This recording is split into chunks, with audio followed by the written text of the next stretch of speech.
Good evening, ladies and gentlemen. It's time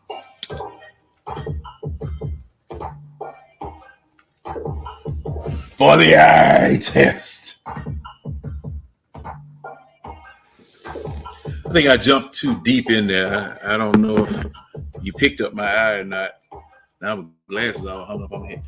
But once again, ladies and gentlemen, good evening. It's time for the eye test. As I said, I'm John Harris, soon to be joined by Mr. Winston Thornton as my running partner here on the show. Hope you had a good week up until now. This is the last part of Hump Day. Hope you got everything done this week that you wanted to get done. And I tell you what,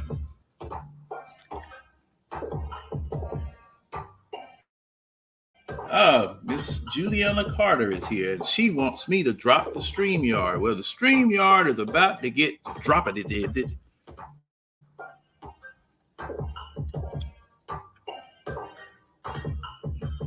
Oh man, tell you one thing. Okay.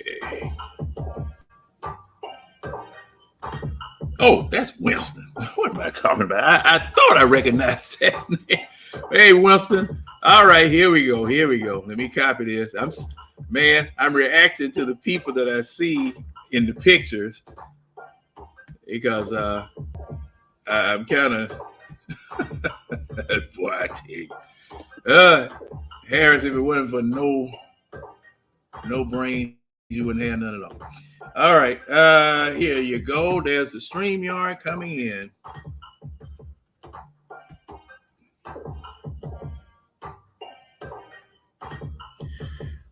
And like I said, this is Hump Day. StreamYard dropped. Okay, everything's fine so far. Yeah, we run into issues just about every week with a couple of situations or whatever. And that's Bootleg Productions, Back of Your Trunk Records. I'm gonna cut the music here so I can concentrate just a little bit because next thing I know, I'll be dancing. All right, looks like I've got my boy on here. All right. All right, there you go. Yeah, can you hear me? Yes, sir. Like the old CBs used to say, you wall to wall and treetop tall. There we go. Putting a 10 on me over here. Can you hear me? Yeah, I can hear you. Can you hear me? Yeah. Oh, can man, you coming in stereo. Yeah, man. Hey, man, what you done did? You went down there and strangled them phone folk. I've had to do it myself every now and then. You had to massage them around the neck a little bit. But man, that's real clear. There we go. Hey, man, ain't nothing wrong with it. I coax mine the way it's gonna work tonight. So but ladies and gentlemen, we are here for the eye test. Me and Winston, and we're going to discuss the topic. And the topic is basically going to be kind of a review of what took place Sunday. And after looking at what took place Sunday, there's a question that my partner asked that is an appropriate question.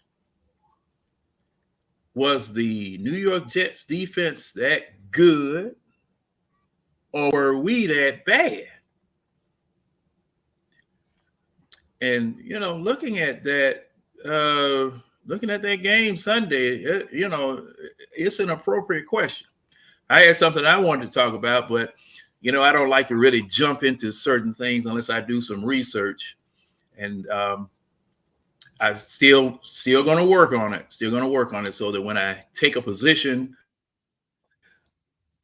I can put 2 feet down, put cement around my ankles, and stand on it. unmoved, because I've done the research in order to be able to do that. But thing is that the topic that Winston came up with was more appropriate because of the fact we got another game to play. We got another game to play coming up this weekend against the Tampa Bay Buccaneers, and that is something that we definitely need to examine and take a look at. So since this is your topic, Doctor, go ahead and expound on why you asked the question. All right. Are you still working in the lab? Oh, okay. No. I didn't want to pull up the injury report. I looked at it earlier, but I didn't remember everybody that didn't practice. But basically, I came upon this question because I saw the implications of us winning last week. We in sole lead of the division. We got a game and a half lead over the division. We pretty much me in the catbird seat to winning this division. If we win this division, we got a home game, a home playoff game that we host in the Bend. The first time that we even had a playoff game in the Bend since we had the Bend. So I harken back on that game. That was an ugly game. Even though inclement weather, all right, that's cool. I understand it. But at the same time, any football purist knows that inclement weather, you run the ball. We didn't get much out of that run game.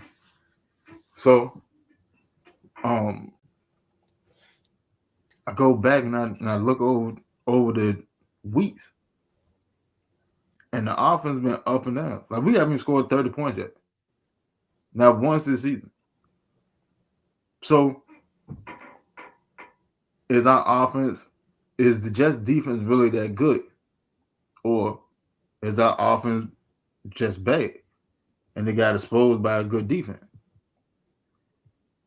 That's the biggest thing. And then when we look at all the injuries that we accrued out there at MetLife, glad that wasn't no season in the injuries, because MetLife been snatching people. Now, I said that last week. I said that on the Waffle House. The best thing we can do is get out with as low amount of injuries as possible. But Nate Lamon didn't practice. David Onyemata didn't practice. Drew Dalman and Caleb McGurr, none of them practiced today. And if those four can't make it to the game, what do we rely upon? Are we going to rely upon defense to get us home? Or are we going to be able to make something shake with his offense to get us over the hump?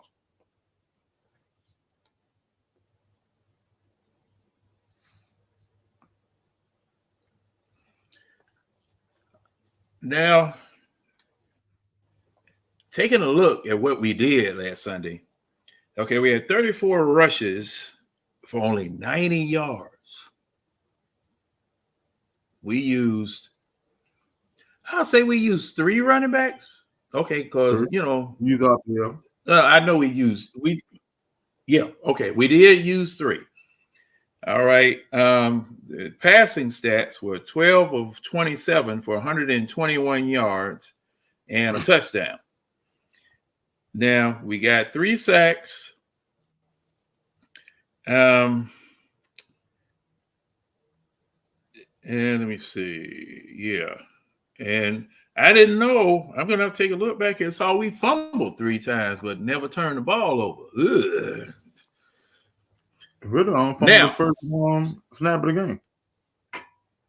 Yeah, I saw that one, but I must have been going in and out when I missed those fumbles, because see, I'm on YouTube TV, and YouTube TV is just as reliable as shit. Boy, I tell you, I like my AT&T, but man, $250 a month just to watch TV. I ain't gonna be able to do it, bro. I'm just telling you. So I went to YouTube TV. Yeah, hey man, I'm on welfare. I can't afford all that stuff like that. But Man, yeah, I got it, and can't hold it because everybody here with the handout move that they know I'm at home now. Yeah, that'll be okay. Oh well. Yeah, man. I tell you, and it gets frustrating when you see your football team not performing the way that it should. That television, that cable, and all that type of stuff that you're paying for. It gets kind of rough on you when your football or basketball or baseball team not doing what it was doing what it's supposed to be doing. Mm-hmm. So I'm going to reach out here. With the passing game being as lethargic as it is by nature, as you say, we built a running team. We built a running team. Now, that puts a bullseye on the back of the running back, offensive line, coach, because of the fact that we made our bones rushing the football. So if you made our bones rushing the football, that's what everybody's going to try to take away. And I'm trying to think of who it was. It was somebody probably in the Waffle House or somewhere that said, that's what Belichick did. And I always, looked at what Belichick did. And Belichick would always take away what you do best and make you win another way. And we did enough. We did enough to eke by with a win with a combination of New York having a good defense. It's raining, and we don't have a passing game. I mean, we snuck by. We snuck by. Is it a win that I can hang my hat on and a win that I can feel comfortable with? No, it is not. That's not a win I can feel comfortable with. It's in the standings as a W, undeniably. You can't take that away. You can't, do anything with that. But it is something that gives me trepidations for this coming week against a division rival because, like you said, we can make playoffs if we just keep winning and keep our head above water. Mm-hmm. Right now, we kind of like the Hawks were last year. When you look at those medical shows and they got Buddy laying in ICU and they got that heart monitor, you like to see that mud blip, blip, blip, blip, go up above that flat line. But where we are, we look at him. We cruising like a doggone submarine on the water. I mean, we could go down or we could go up. That's where we are, right there. And as a matter of fact, wasn't that what we were doing last year? Around the same time. Go ahead. I was like, that's the part that scared me because we just finished week 13, we're going to week 14 now. All right. Mm-hmm. If that's the case, by now, there should be some identity to this team outside of defense. Somewhere on the offense, your calling card should be already in good. By now, we should be hitting our stride. And we're still figuring out week to week what we're trying to be on offense. That makes no sense to me. There's a clear disconnect. Either it's Arthur Smith not being able to call play, or he doesn't have faith to call the plays that he really want to call because of Ritter. Somewhere along the line, there's a disconnect. Week 14, 15, you should be striding. You should be striding and streaking into the playoff, not to them fighting to get into the playoff. By now, you should have your identity down pat. Either we're going to be a running team or we're going to be a passing team. Which one is it? Or we're gonna be an overall balanced team? Which one is it? Because every week there's something different. And I know he sit there and say, "Hey, well, you know, I want to be like an amoeba, and I want to be able to switch it up whenever. All right." But when it get tight, when the game get down to the wire, what are you falling back on? Are you falling back on this run game, or are you falling back on Ritter arm? And he's not showing that. That was scary because right now it's looking like he don't have faith in either one. He's forcing the run game, but at the same time, like you gotta understand, all right, but the Jets is strong up the middle. Straight up the middle, they strong. Get that ball to the outside. You got enough speed by all three of your back to bounce that ball outside. You should be running stretches, counters, wide gap. Like, what are you doing? Why you keep trying to slam it up the middle and ain't going nowhere?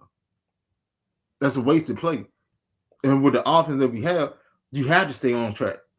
You can't trust Ritter in like a 3rd and 9, a 3rd and 10, a 3rd and 12. You can't trust him in those situations. So you got to stay on track. Make it easier on him. I don't know, man. I don't know. Don't get me wrong. I'll take the playoff any day. But at the same time, like we gotta figure something out before we get there. Somewhere along the line, we gotta figure something out before we get there. Yeah, you know, right about this time, where you look at the division and conference leaders all across the board. Okay, now that Philadelphia San Francisco game, man, that was a, I guess, an eye opener. That was really an eye opener. I mean, Philadelphia got hit in the. Huh? I said them boys been chirping back and forth for a year. Debo Samuel said, man, he said that back in the offseason. He said if Brock Purdy played, I don't think it would have been close. And lo and behold, they blew the doors off. Man, look, hey man, Winston. Now you hear me all the time talking about, okay, this man, Kyle Shanahan, love him, hate him, or whatever, grabbed a man that 240 teams passed over. Okay? 240 teams, whether by trade, whether by swapping picks or whatever. It was 240 people selected before this man. Okay? Kyle Shanahan picks him as okay, hey, let me go ahead and get this done so we can get the hell out of here.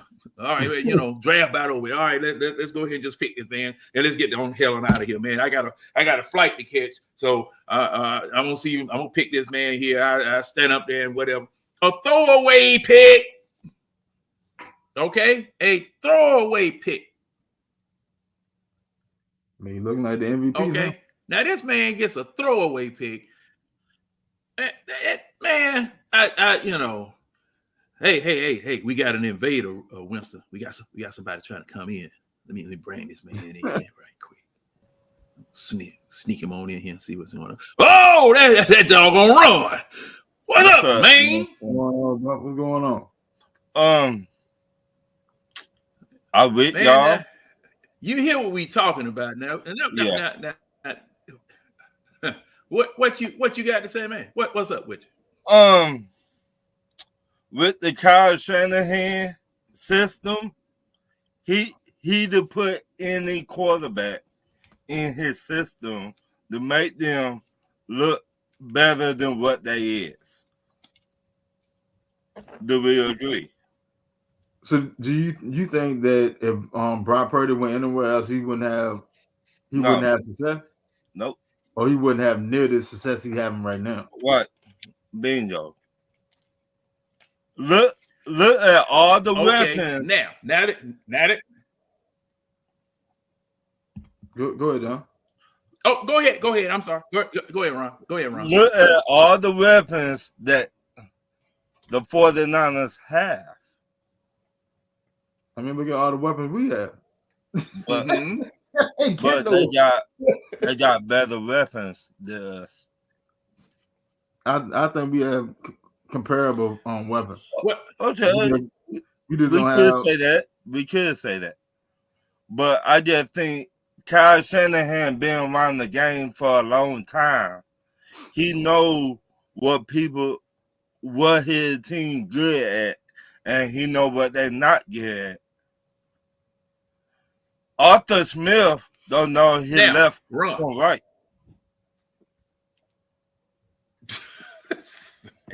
Go ahead, John. Ron. Now, Ron.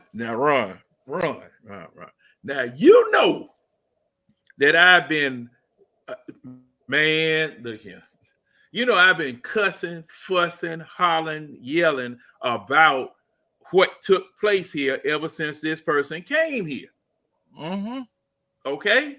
Now, Ron, now am I outside of the realm of sanity to ask that the person that you hire as head coach, offensive coordinator, quarterback coach, whatever coaches that you hire, be the best that you think is out there? I mean, you don't just go get Rudy Poot, and put him out there and expect me to be throwing goo gobs of money at you for tickets, for merchandise, for parking, for hot dogs, for liquor, for whatever every Sunday. Mm-hmm. I mean, I'm supposed to think that my ownership is hiring the very best people that they can hire. Okay, that's what I'm thinking my ownership is.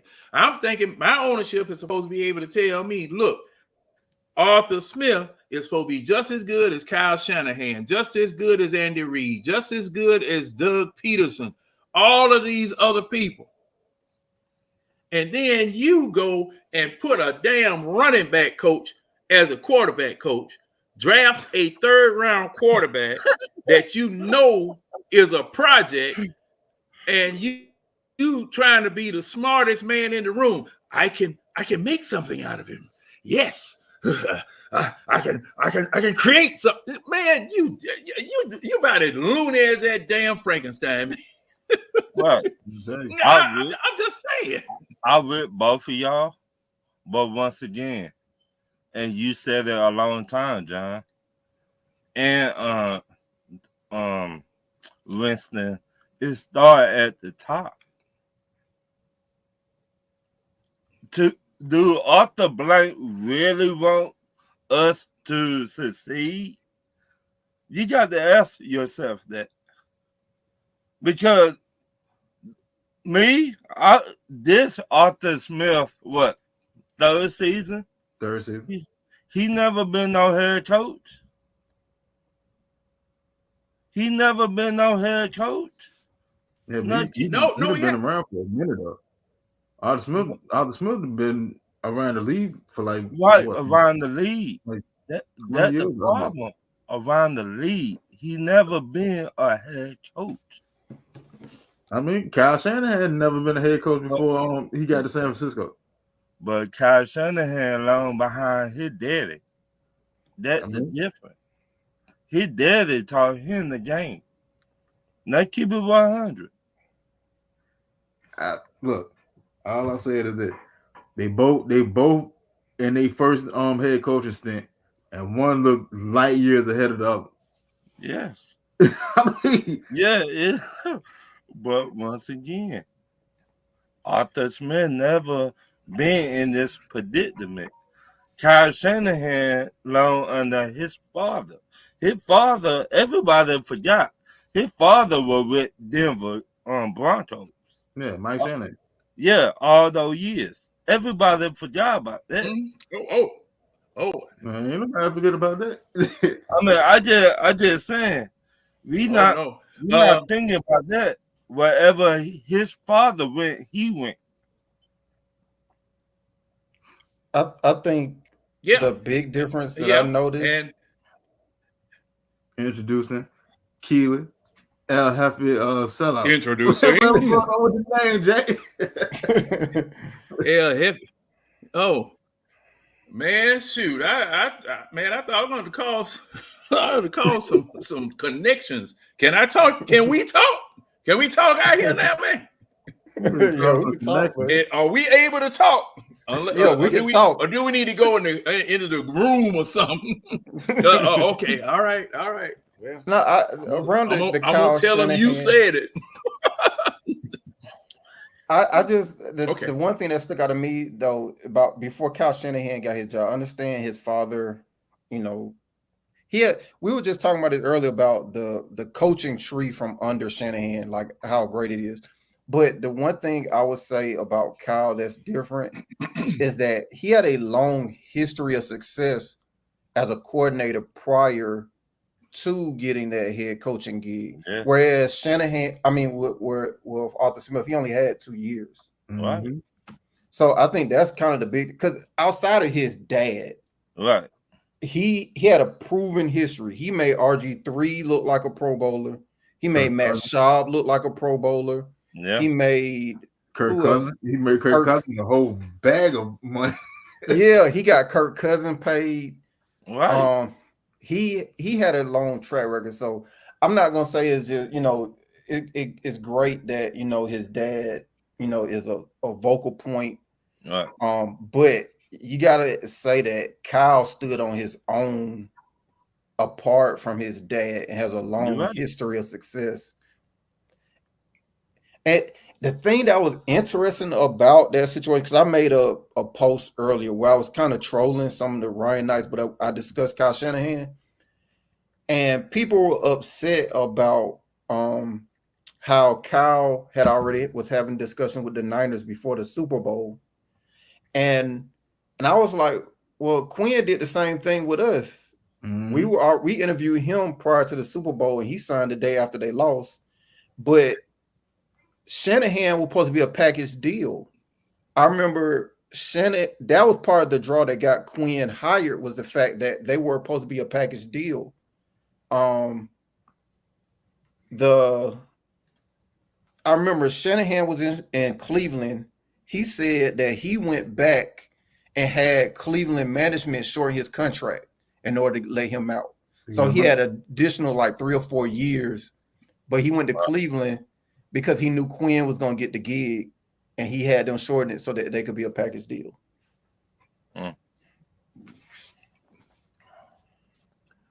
Oh, yeah, y'all have to excuse me. I had a bad hamburger.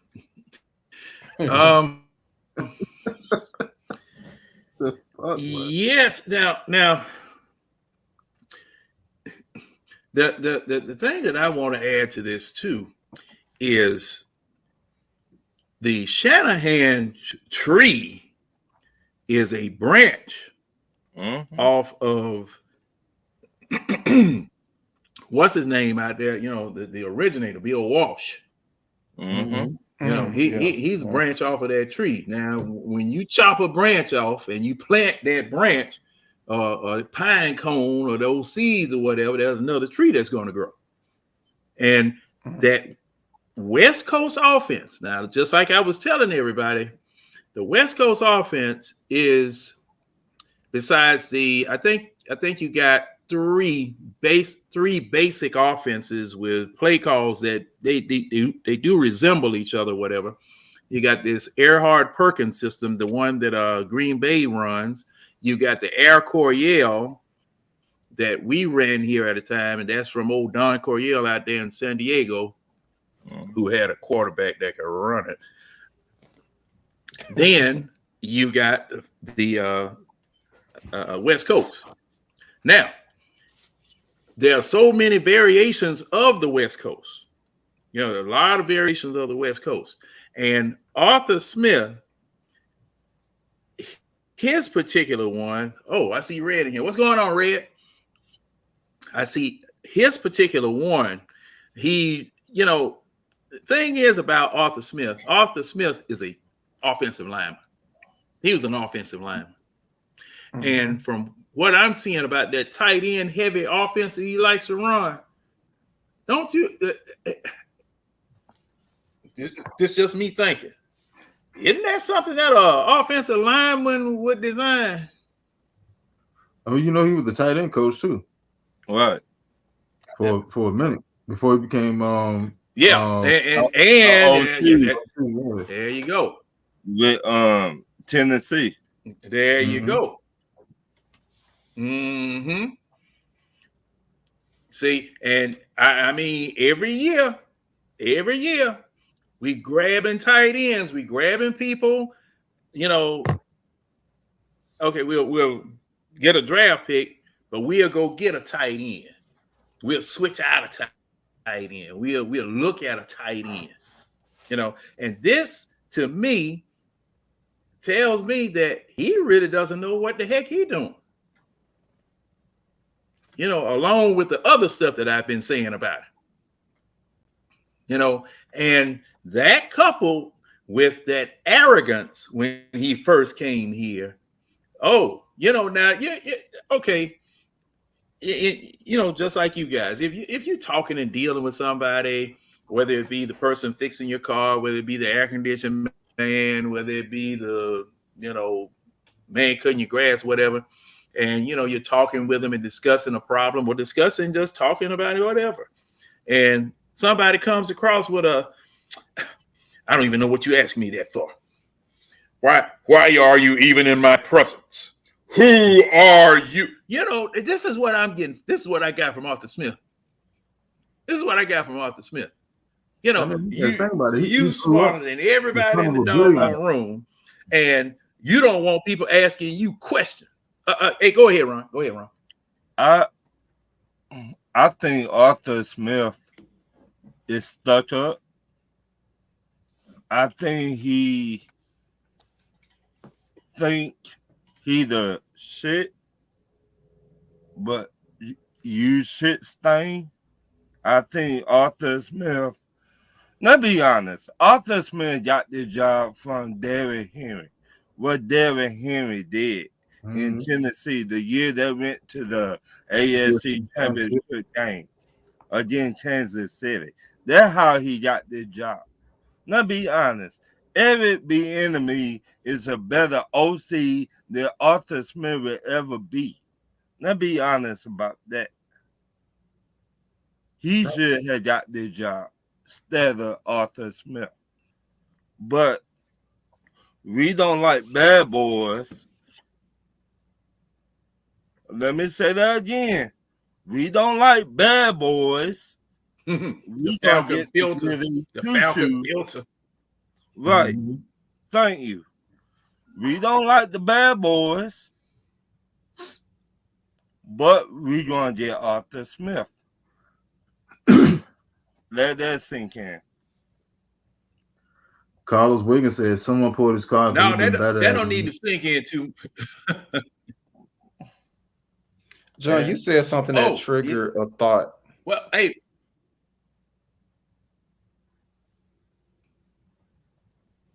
Go ahead, El Jefe.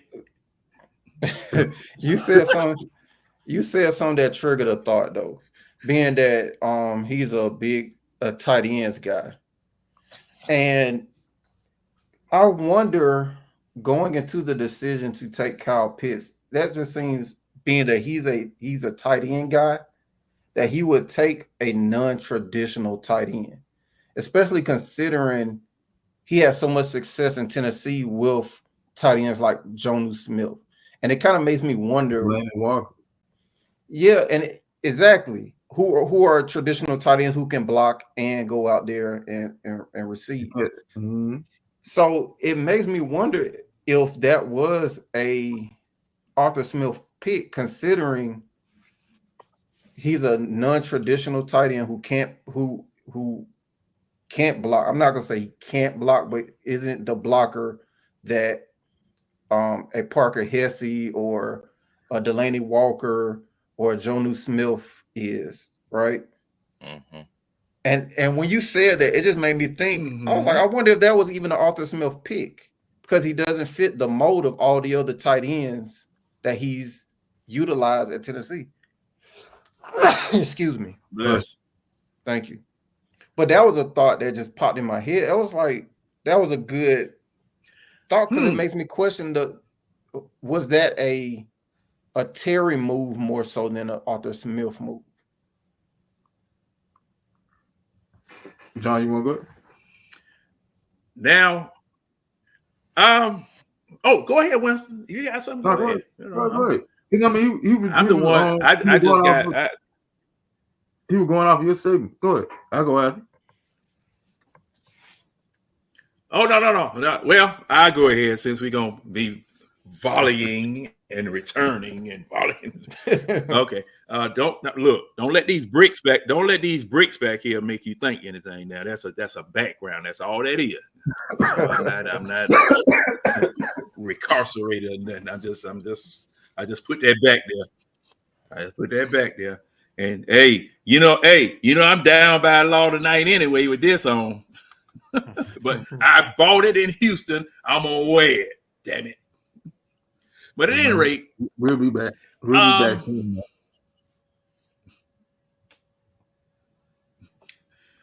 Oh man. I think we've had this discussion.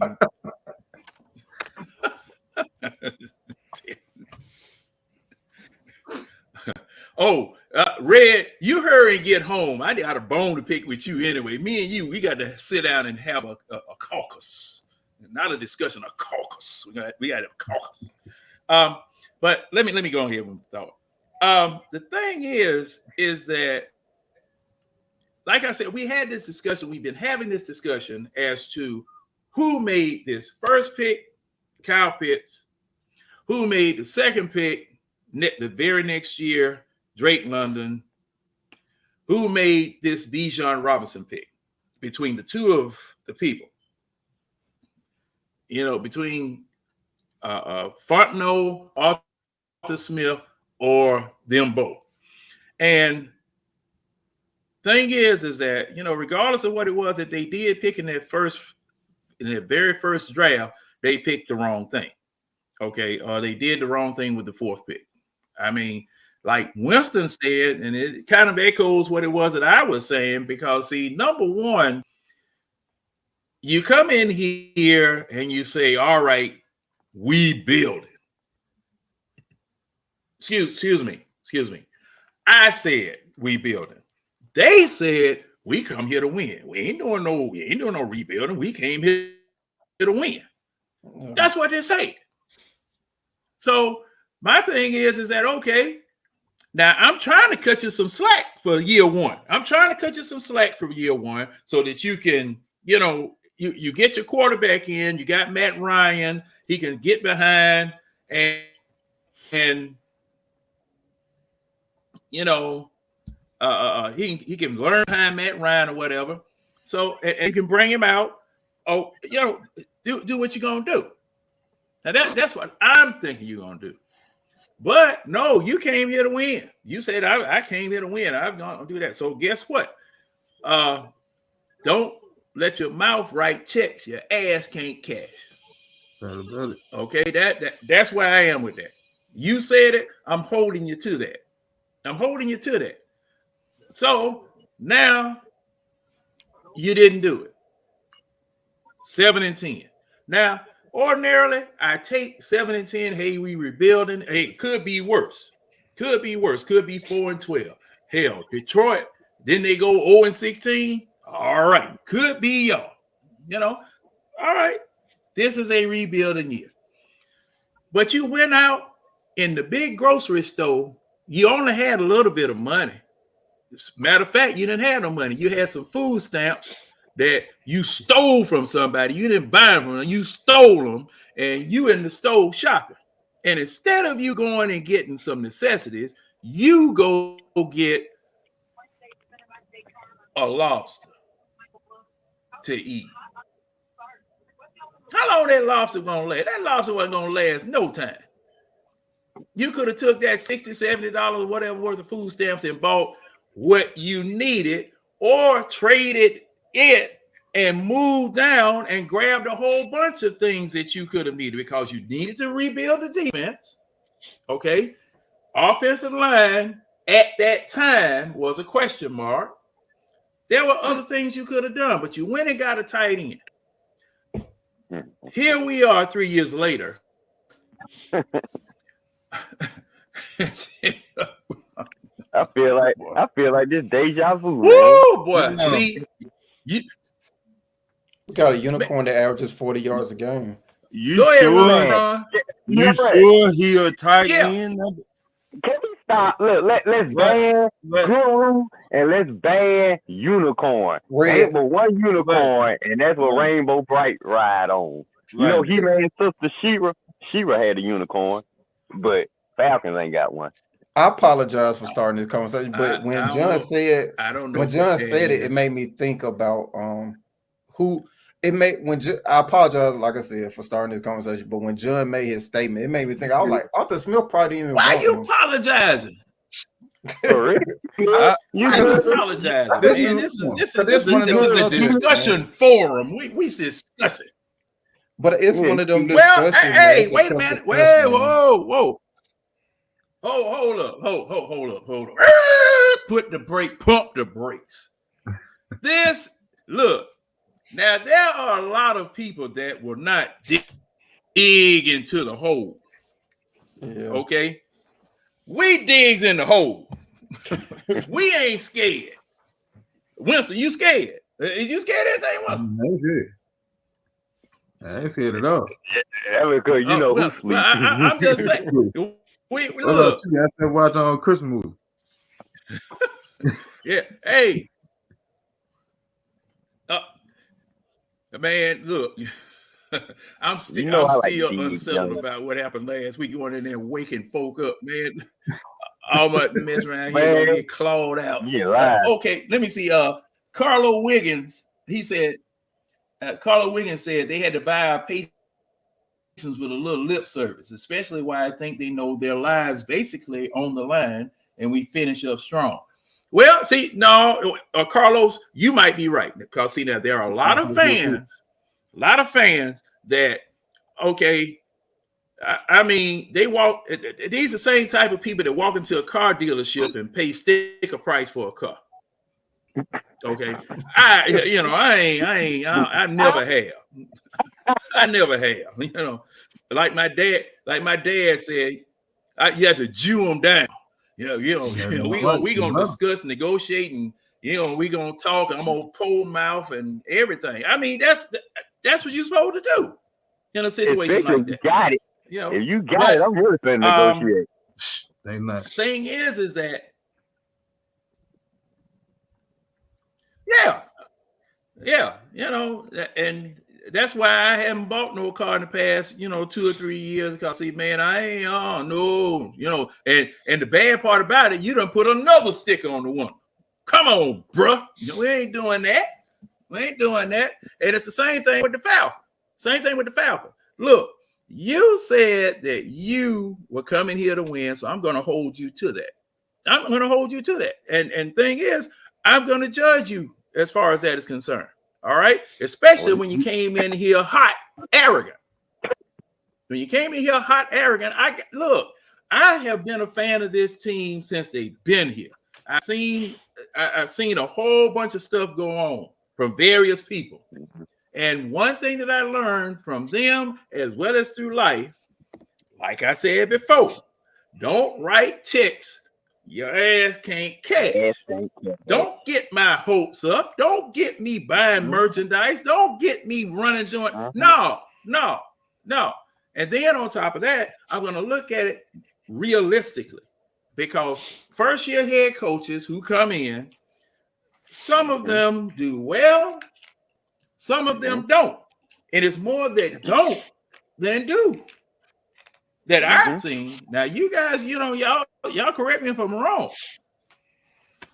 I think we've been spoiled a little with the last. Excuse me, I don't want to be taking over everything. Y'all talk.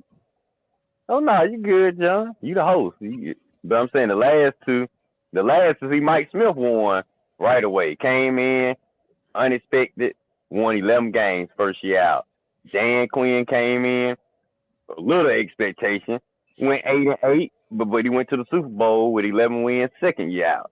Now we in year 3 of the new regime, and we ain't seen nothing close to Mike Smith or Dan Quinn. And I think that's what's got us a little emotional and riled up so far. I mean, why do you think they had so much success early on, Red? Well, maybe because Dimitrov probably knew how to build a better team, or at least try to build a better team with what he had to work with. I know Dimitrov did some bad things, but you got to give a man credit. Yeah, a lot of bad things, but some good things too. Look, Yeah, he did a lot of good too. He was here 14 years. Dimitrov had 7 good years, 7 bad years. In the good years, I mean, he started off with how he was supposed to start off. He went to got the quarterback first. You get your quarterback first, okay? Then you go and you try to get some defensive pieces. Some panned out, some didn't. But more Dimitrov offensive pieces more panned out than his defensive pieces. But at least the dude went and got his quarterback in year 1. Year 2, he made a trade for the tight end. Year 4, he made the trade up for the big play wide receiver. So all in all, he was trying to make sure the offensive side was top notch. And by year 8, he got his wish. It took him 8 years, but he finally got that offense where he wanted to get it. Now, I don't know what the hell Mike Smith is building. I don't know what his plan is. If his plan is to have a historic number 1 offense, we light years away from that. If his plan is to win by being a physical, run-heavy team, well, okay, we sort of doing that, but we still not doing it. We doing it inconsistently. We doing it inefficiently and damn near ineffectively. And really, the only reason we win is because the defense is physical and making plays and giving us short fields and shit like that. Defense single-handedly won the goddamn Jets game last week. I mean, if you look at that, if you look at the defense single-handedly won the game from them. Man, how many times can we sit there and say, hey, if push comes to shove, we can rely on that offense to get the job done for us? We can't. We can't rely on offense. Anything the offense is, it's funny. It's becoming a point that anything the offense give us is fucking extra now. Yeah, we ain't got no damn expectations for it. But this is why every game and hold the team and cool to kick field goals to win us a game. That's what we expect. Touchdowns are extra. This is why the way this team was constructed annoys me. Yes, sir.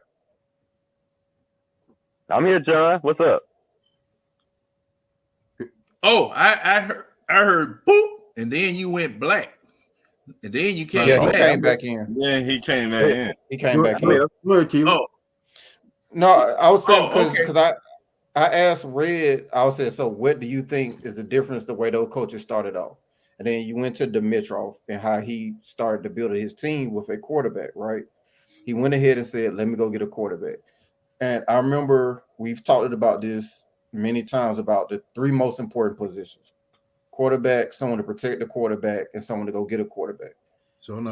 So in his first draft, Dimitrov went and got a quarterback and then traded back into the first round to go get a left tackle to protect Matt Ryan. And we had a a defensive end on the team by the name of John Abraham. Right. We had all 3 pieces. He went and then got that they say Arthur Blank closed the deal, but they went in and got his all-pro running back. They say what's a running quarterback best friend? A running game and a tight end. And a tight end. He went and got him a running game. Mm-hmm. That's right. And then a year or 2 later, he went and got him a tight end.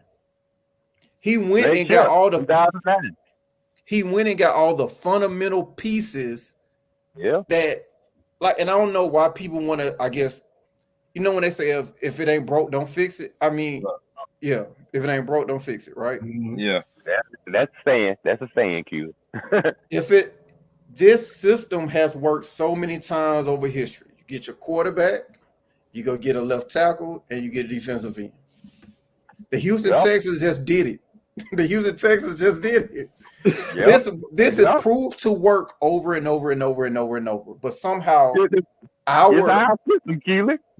our leadership is so intelligent that they're smarter than everybody else that they're gonna do it differently and succeed, right?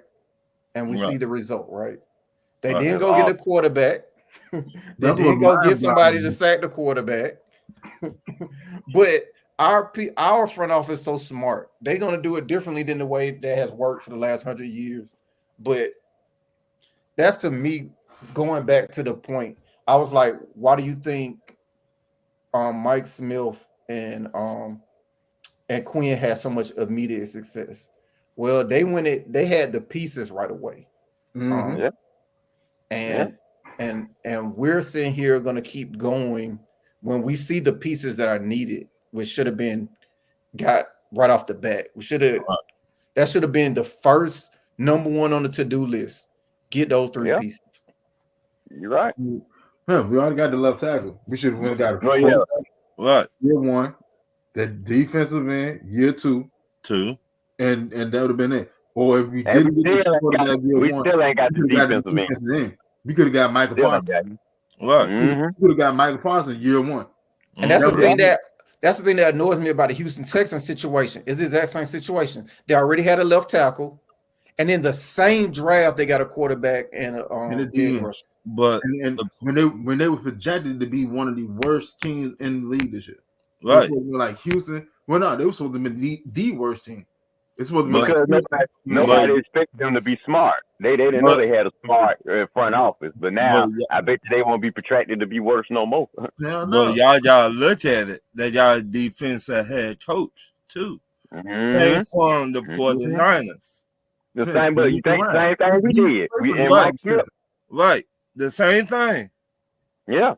Same thing we did in 2008. Right. Everything in Houston doing it. And they used everybody on 2015 because we already had the quarterback. We already had the left tackle. We went and got the defensive end. 2016. We went got the offensive coach. He's graded. Came on towards the end of the year. Vic set and led the league in sack. And what happened? We go to the Super Bowl. Right. Well, it's a tried and true formula. Right. Why are we going off and pass? We got a wide receiver that's playing tight end. We got a running back coach. Well, we used to have a running back coach that was a quarterback coach.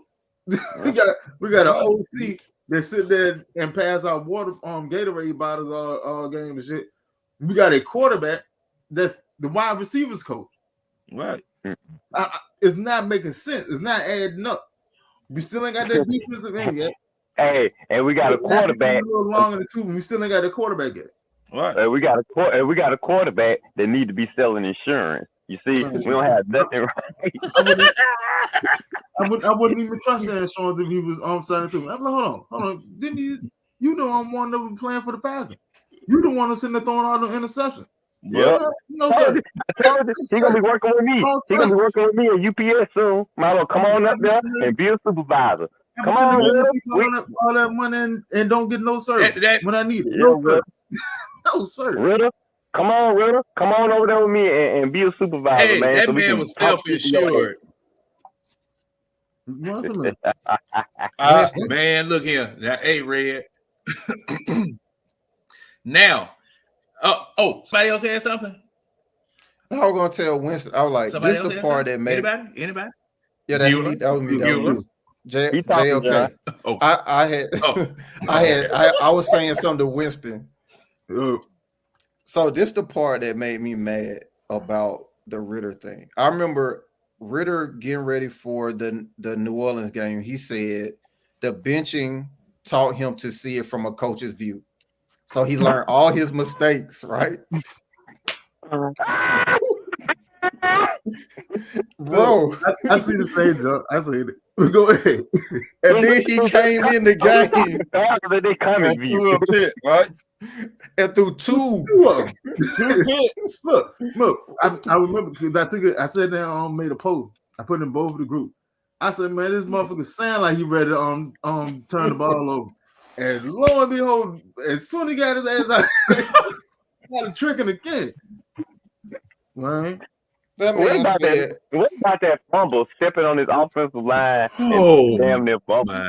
You know what's gonna have to end up happening? We're gonna have to end up making a mistake, like like the butt fumble, Mark Sanchez butt fumble. You had to make a mistake like that, or Mariota throwing off his back before everybody finally say, "Hey, you know what? I'm done with it. I'm done with it." But see, though, West, that thing we got to stick with his ass the rest of the year. To that point. Hold up. Hey, to that point, Winston. Same thing. And Heineken looked Hey, Winston. To that point. Hey, didn't the Jets fire their quarterback this week? The one that sat up there with Jesse Bates. Yeah, Jesse Bates signaled for a fair catch and caught the interception. They fired the snot out of his behind. They got him out there with equipment. Man, but see the Jets already ruined their season, though. Man, look here. Well, our season's still alive, though. And that's what I say. So we can't be making all these changes like in and out when we pretty much trying to win this division. No. But we might just need to leave the star ass in there. No, that's not what I was saying. Wait a minute. Do you trust Desmond Ridder go ahead. to win a game in the playoffs? Unfortunately, I don't want to. I'm just saying we stop. No, do you trust Desmond Ridder to win a game in the playoffs? I think our defense could win it, and he can just look up his foot. Okay, he can be the quarterback on the field when our defense win it. No. Nothing to do with it. No, if we need a touchdown, do you trust Desmond Ridder to take the team down the field, get the touchdown? I think if we get a couple of penalties, a couple of tip balls that fall into a receiver hand, we just gotta be lucky, man. Lucky. I'm being realistic. Red. John said this a long time ago. Luck that get you so far. I'm being Red. Yes, sir. Red. Come back from the edge of that cliff you about to jump off of, sir. Look, now, and you know what, Red? If we win that like that, hold up. If we win that like that, man, you talking about a false narrative. Let 20 years go by and you go back and look at this season where Ridder won us a playoff game. And look, the roof of the dome had to fall in and kill the whole team on the other side in order for you to win the damn game. Y'all forgot about that part? Hell no, you don't want no wins like that. I said we'll be lucky now. No penalty. Look, I don't trust Ridder to do anything that we need. No, I'm listening. No, that was probably me. I said I really hope and pray Dallas don't come here. Well, no, that's what we want. I want the teams don't make mistakes like Dallas. Oh man, no. You're right. Hoping we make it to the playoff. I am hoping that we make it to the playoff and get that fourth seed. But I hope we do play Dallas. Dallas can't stop the run. Dallas is dominant against the pass. We can't pass the ball, but we can run the rock. There you go. The rate in which Dallas score, man, Dallas put up points, man. Yeah, I don't know. We can get a shootout with them. I don't think we can get a shootout with them. Not on the road, Keely. At home, they dominate at home. They not dominant on the road. We got a point there. You sure about that? Hey, Dallas up on the road. Hey, Dallas is an accident waiting to happen. Red, do not let yourself get into a false security thinking that playing against us on the road is the same as playing in Philadelphia on the road. Right. It ain't the same, bro. It ain't the same. I know it's not the same we got. Hey, I'm just saying it ain't the same, bro. Okay, now that we seen a guy come off just join the team from 2 days ago and run up and down the field on our defense. You seen a NASA scientist come in here and run up and down the field on us. I know, fellas, we thought we were trying to forget about that one. We can't. Can't forget it. We having nightmares about Look, wait a minute. Red, it's in the record book.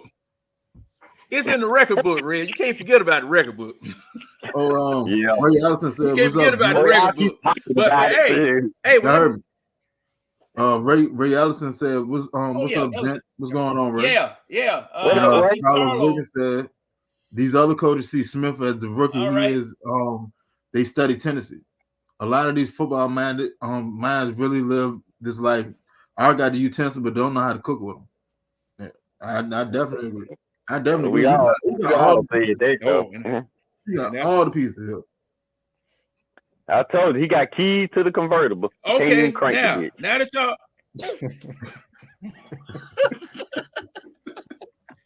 Sitting there, figuring it out. yeah, well, hey, I'm well, now that you guys have said that, I want to read something off right quick. Okay. And I'm going to ask you a question after I read these names off. No, you know what? I'm going to ask you where these people came from. Okay, you might know it and you might not, but that's not important. This, there are no prizes and no things offered, and please, no gambling. All right, Mike Smith. Wasn't he his job prior to coming here was was he head coach or linebackers coach or defensive coordinator or something? No, he was defensive coordinator from Jacksonville. I thought he was a nobody know. Defensive okay. Or was it the Ravens? I thought it was the But Ravens. he was with the Ravens, right? I think at some point. Okay. Before we came here, right? Wait, you're right. He did have the Ravens in there. Defensive coordinator for Jacksonville. Hold on one second. I can find that. I'm looking at it. Why I'm sitting up here trying to guess all this stuff. Hold on, I got you. Yeah, it was Jacksonville. It was Jacksonville. Okay. And the Ravens before Jacksonville. Right. He was on the Ravens Super Bowl. Yeah, Ravens before Jacksonville. Right. Yeah, the Super Bowl, the greatest defense. Yeah, he was on so that he had.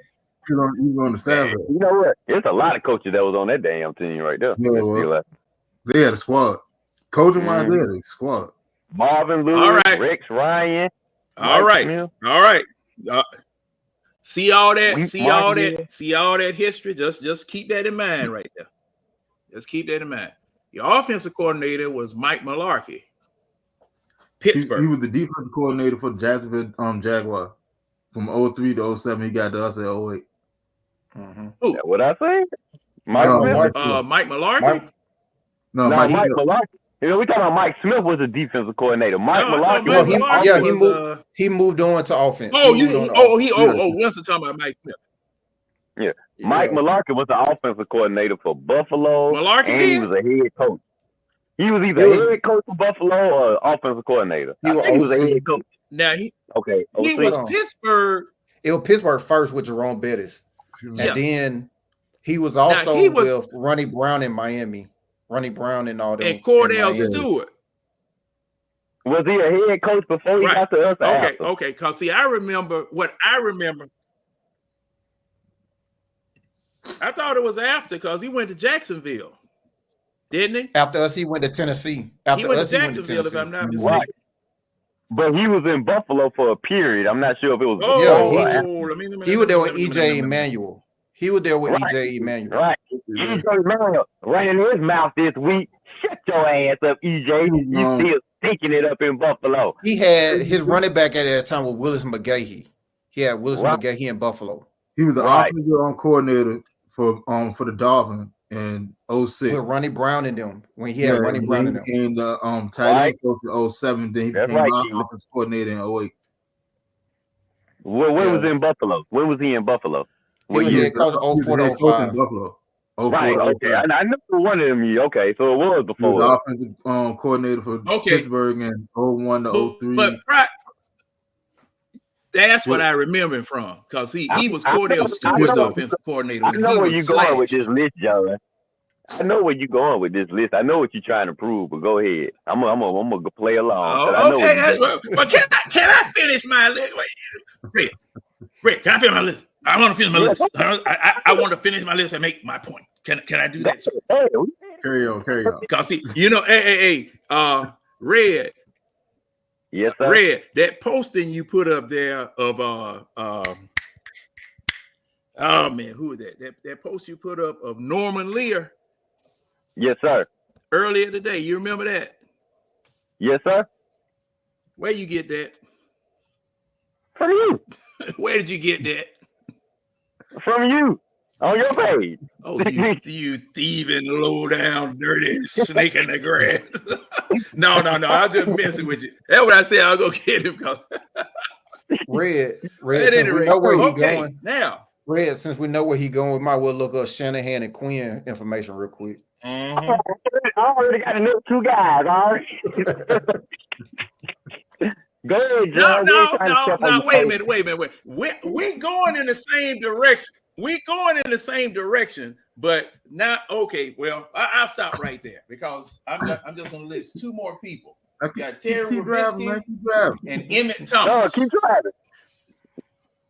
Who the fuck now, next to? the reason? Okay, now the reason I'm say what now? Who the next to you said? Okay. The reason why I'm saying these things is that Emmett Thomas and Terry Robisky. Terry Robisky was a wide receiver coach. Emmett Thomas was the assistant head coach and the secondary coach. Matter of fact, he went into the Hall of Fame while Mike Smith was head coach. And I went to the Hall of Fame that year they put him in. I went up there to the Hall of Fame that year they put him in. He was still coaching with us, right? And guys, if you've never been, you need to take a trip. With the can. We going to Julio. He was coaching with us. But y'all, guys, if you've never been up there, y'all need to take a trip because see, man, football. Yeah. Hey, it's a bet. That's a bet. Yeah, that's a bet. But the reason I'm mentioning all of these people is that team had seasoned coaches on it. Mm-hmm. Coaches with Super Bowl rings, coaches with coaching experience, and knowing what to ask and knowing how to build a team. Now, these last, well, I can't say the last 2 hires because you did have some Super Bowl pedigree on the team, but this team had in 2008, you had former head coaches on that team. Okay, Dimitrov was he was a scout for Ron Pioli at New England. Was it New England or Buffalo? Where he was New England. But at any rate, New England. No, go ahead, Ron. It was New England. Okay. Now you got you got a country of old men. To Keely's point, you got a country of old men that have done this and been around this for a long time. They were not going to let Dimitrov go out there and draft the wrong doggone thing. That's the way I'm thinking about it. They weren't going to let Dimitrov mess around there and draft the wrong thing, even though he managed to do so a lot of time. But they were able to build he picked the right position. A foundation. He was just picking the right people. Mm-hmm. Yeah, I mean, the scouting department, man. Offensive-wise, he was straight. It was just always his defensive pieces that we always had to question mostly. I mean, it's the same thing like with Belichick. Yeah, Belichick can pick defense all day long. Right. He can't pick an offensive player to save his life. I mean, wide receiver. Well, he can pick a running back, but receiver. Oh, wait, boy. The quarterback, he looking bad. I mean, man, he can't pick quarterbacks in Brady. And really, he lucked up with Brady because Brady was a 6th-round pick. But see, look. The only one with Garoppolo. But wait a minute, Red. He just didn't stay healthy. Now, wait a minute. Now, hold on. Before y'all condemn the quarterback, who is the offensive coordinator up there? It's not Belichick. Bill O'Brien, I think. Yeah, Bill O'Brien this year. Last year, it was on 2 defensive coordinators trading off. Yeah. That was probably over that last year. Last year, with 2 defensive coordinators, it was Patricia was dude one with of the, Matt Patricia. Matt Who Patricia. got ran out of Detroit. Yeah, Hey, we're gonna make him the offense. Huh? See, man, see, shit. That's why they offered him so bad. I thought the craziness was Then just we down turned here. around and lost to him. That's the worst part. And That first year of that experiment, we lost him. wait a minute. Matt Patricia was an offensive coordinator. Matt Patricia and my God. And I thought we were Oh, just stupid. pencil second. Matt Patricia. behind the ear. Yeah, Yeah, Matt Patricia and pencil behind his ear. who was the defensive coordinator that came in after Patricia went to Detroit? Whoever that was, they were trading plays, but they were the 2 offensive coordinators last year. They were co-coordinators. Matter of fact, he had his son. He had his son as defensive coordinator, Belichick. Steve Belichick. That was the defensive coordinator for New England. Oh no, it won't him. But it was 2 defensive coordinators. It won't Steve Belichick last year for offensive coordinator. Nah. You talking about Joe Judge used to be with the Giants, right? It might have been Judge. Yeah, it was Joe and it was Patricia. That's why they were fucked up. 2 old head coaches couldn't get the Giants. Hold on. So they defensive coaches. How you gonna call offense?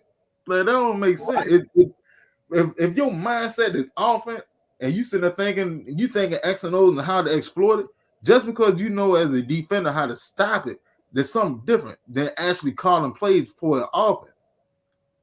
Your mindset as a defensive coordinator is, all right, if they go into this in this set or whatever, I know I can run this type of scheme, this type of scheme, this type of scheme, and there'll be a set. They'll work out against that type of set.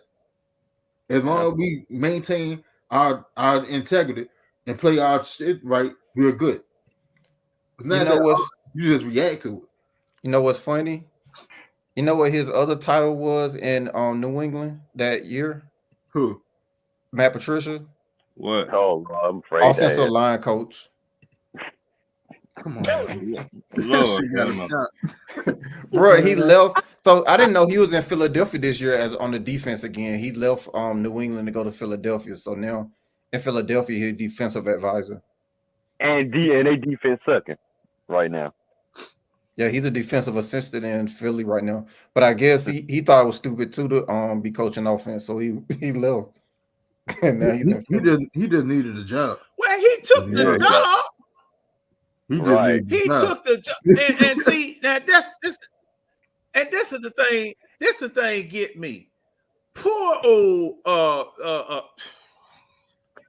Airbnb quarterback. I'm so mad I can't even think of the quarterback name. What's his name from Alabama?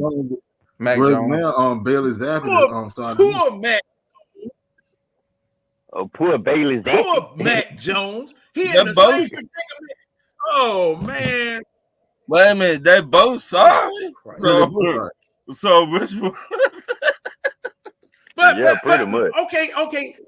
All right. Now, all right. You done said the man sorry.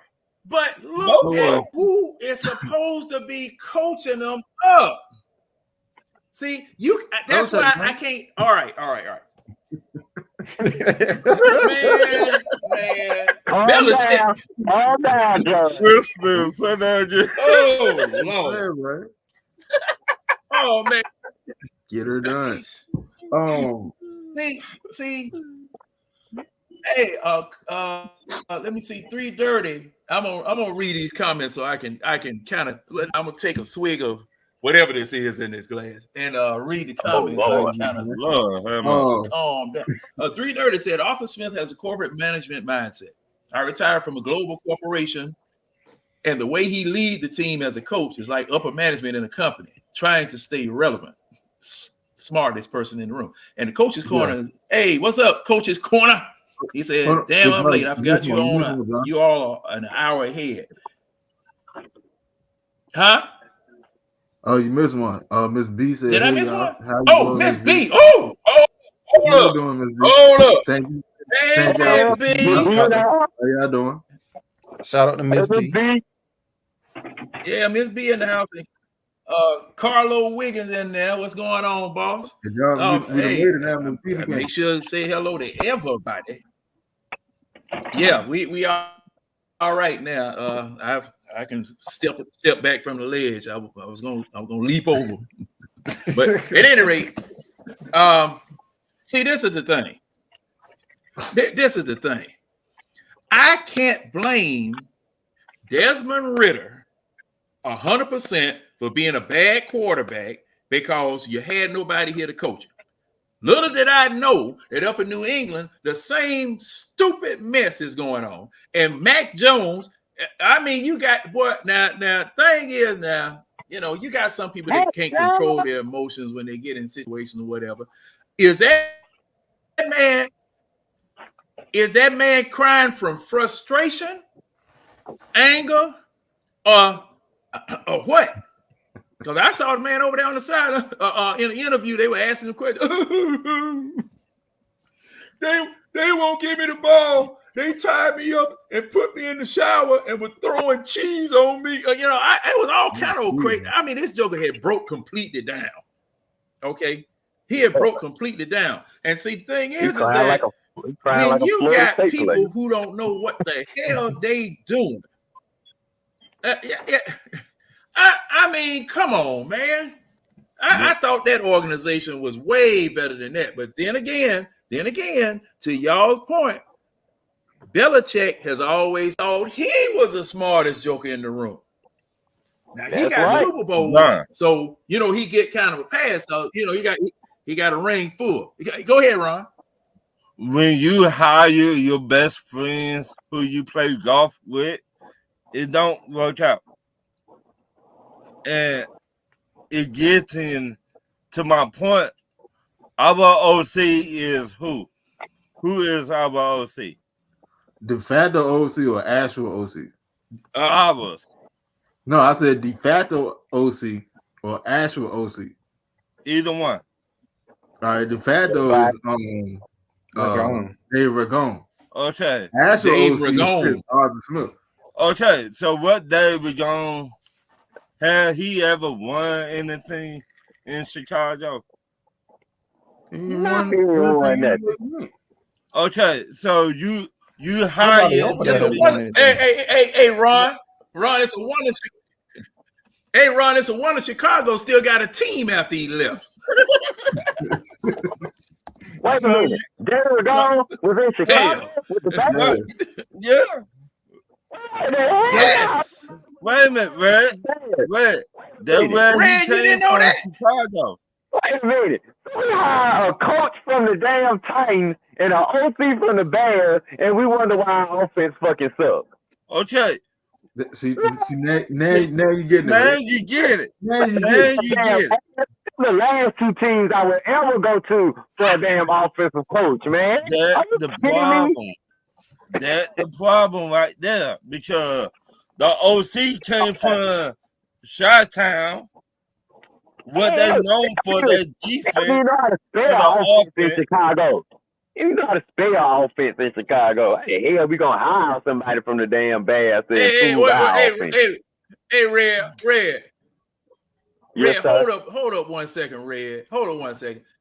Now, hey, John, did I or did I not shout out the coach's corner? Yeah.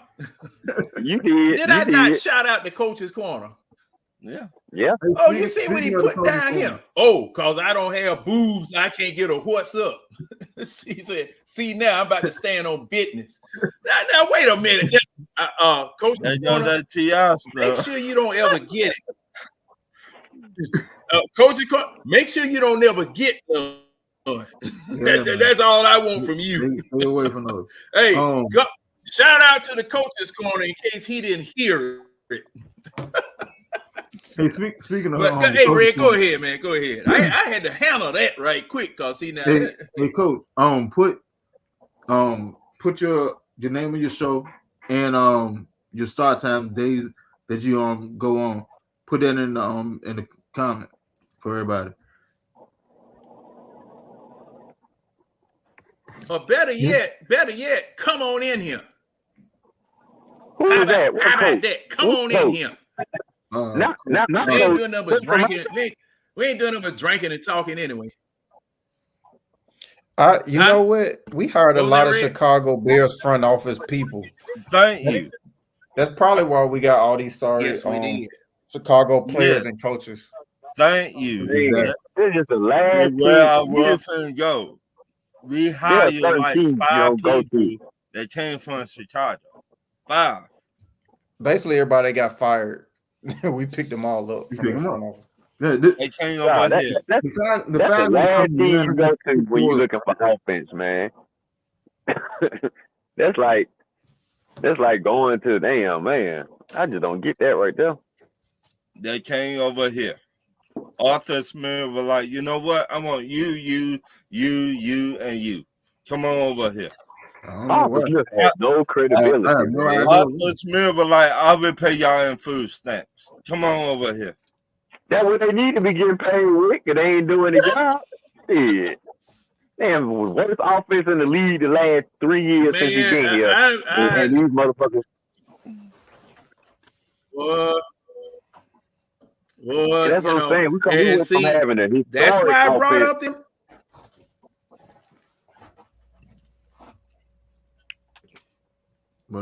Go ahead, Red. I didn't mean to cut you off. No, you good. I thought you were saying that's why you brought up what?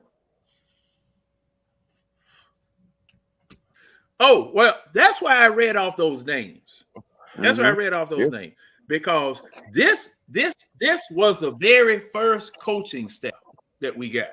This is the very first coaching staff that we got. And we started out with people who had done the job before. We started out with people who had done the job before. And thing is that when you start off with professionals who have won Super Bowls, been around championship or well-founded organizations, and I'm talking definitely about Mike Mularkey, Mike Smith, who was defensive coordinator up there with Baltimore, went to Jacksonville. All these people have been around the block before. Yeah. Now, right now, you got everybody on OJT. Everybody on OJT, on the job training with a multi-million-dollar car, and y'all sitting up here running it all in the dirt, plowing with it. Don't wash it. Ain't changed the oil. Spark plug wires hanging off of it. Muffler dragging the ground. Hitting the curb, busting up the wheels. I mean, and for some reason, they still getting invited to the party because they still in line to go to the party. Yeah, because the car look good. The car look good. Yep. That's why they still get invited to the party. Half of the car look good. Half of the car look good. It's looking good. It's looking good right now. It looking good right now. But hey, it's just like them jokers in them Chargers and stuff skidding and sliding around. You better get that VIN number because see now he gonna miss a payment and it's gonna be at auction. Don't bid on that car. that's all I tell you. Don't bid on that one. Hey, we got Coach in here. What's up, Coach? What's up, man? I had to just give you a little bit of. I had to give you a little bit of junk, man. That's all that was. What kind of junk you got talking today, Coach? Just give you a little bit of ish, Hope you ain't talking no Florida State junk. Oh, no. I'm talking about what I said in the chat. Oh, okay. Yeah, I don't care about Florida State. Cause you gonna be sitting right there with me and Winston. Hey, did you go on? My dogs and them nose. Right. Nah, man, I'm a Texas fan, Coach, so did you go on and have your show? Nah, yeah. So I thought I did, but I got to figure out how this works, bro, because it clearly it didn't work right.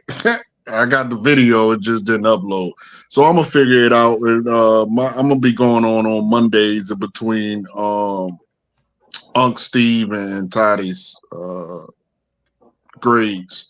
So I'm probably like 7 o'clock my time. So that'll be 7 o'clock y'all's time. All right. Coach, where you at? Where you located man, at? If there's anything that you need, Texas. Oh, okay. Yeah, good old Texas. Well, we get back. Yeah, that's why y'all said. Nah, I'm actually from DC. I became a Falcon fan in DC, which was DC. because my first name is my first name is Andre, and I liked Andre Rising. Well, I liked Deion Sanders, and then they had Andre Rising. So yeah, that's how I became a Falcon fan. Silly, I know, but as a kid, you know, that's whooped up Andre. Hey, stop being petty. Hey, at that point, I didn't really care about that. You know, they had a player named Andre. That was my name, so that's all I cared about. Let's go, Robin. Let's go. I'm here to slap you up, rap.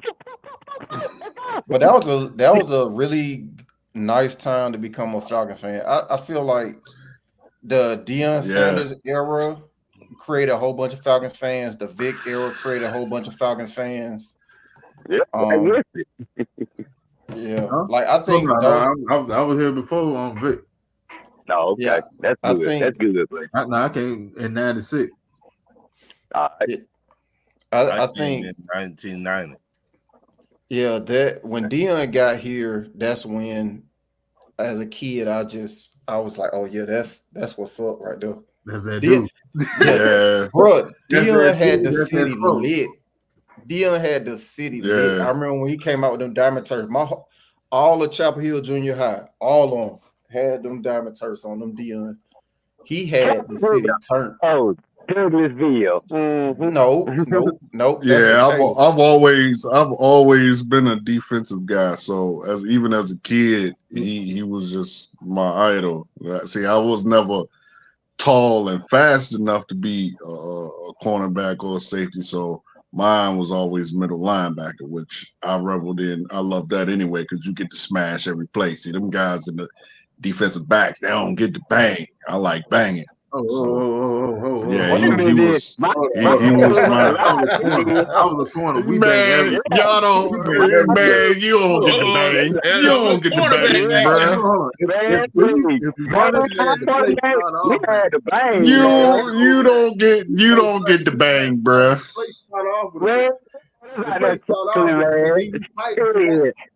My little ass was tackling. I hated to go to practice because you know they were gonna lift my ass up, bro. Red.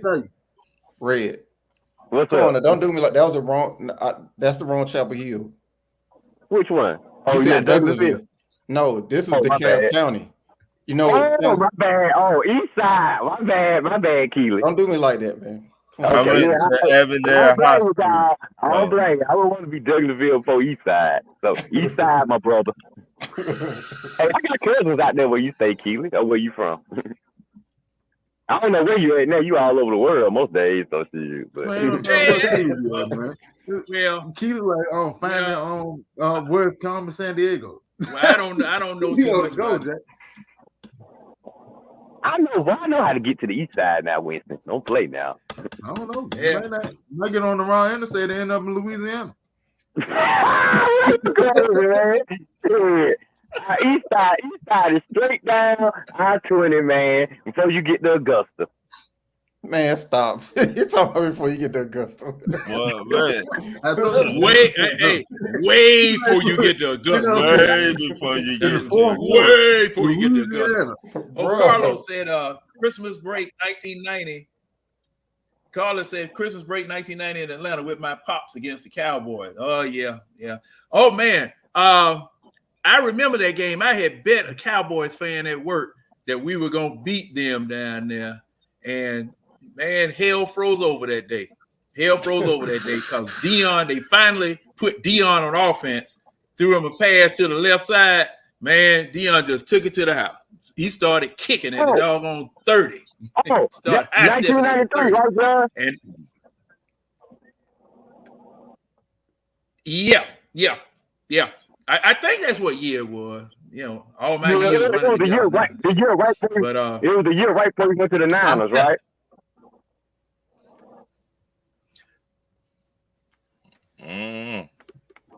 Yeah. Showed out against the Cowboys the last year. It was in the dome. Right? It was in the dome. Yeah, I remember the last year. It was in the dome. I know it was in the dome because. So it probably was 93 then. Yeah, because the dome got built like right before you left. I remember that game because that was, 90. He showed, I think we moved into the dome in the black uniform. That's right. Yeah, that's right. Because see, Bobby Hebert was a quarterback. If I'm not mistaken, Bobby Hebert was a quarterback, or was it Chris? Oh, no. Because see, 91, the Falcons went to Washington and lost with the run and shoot. And 92, we moved in the dome. It had been 93.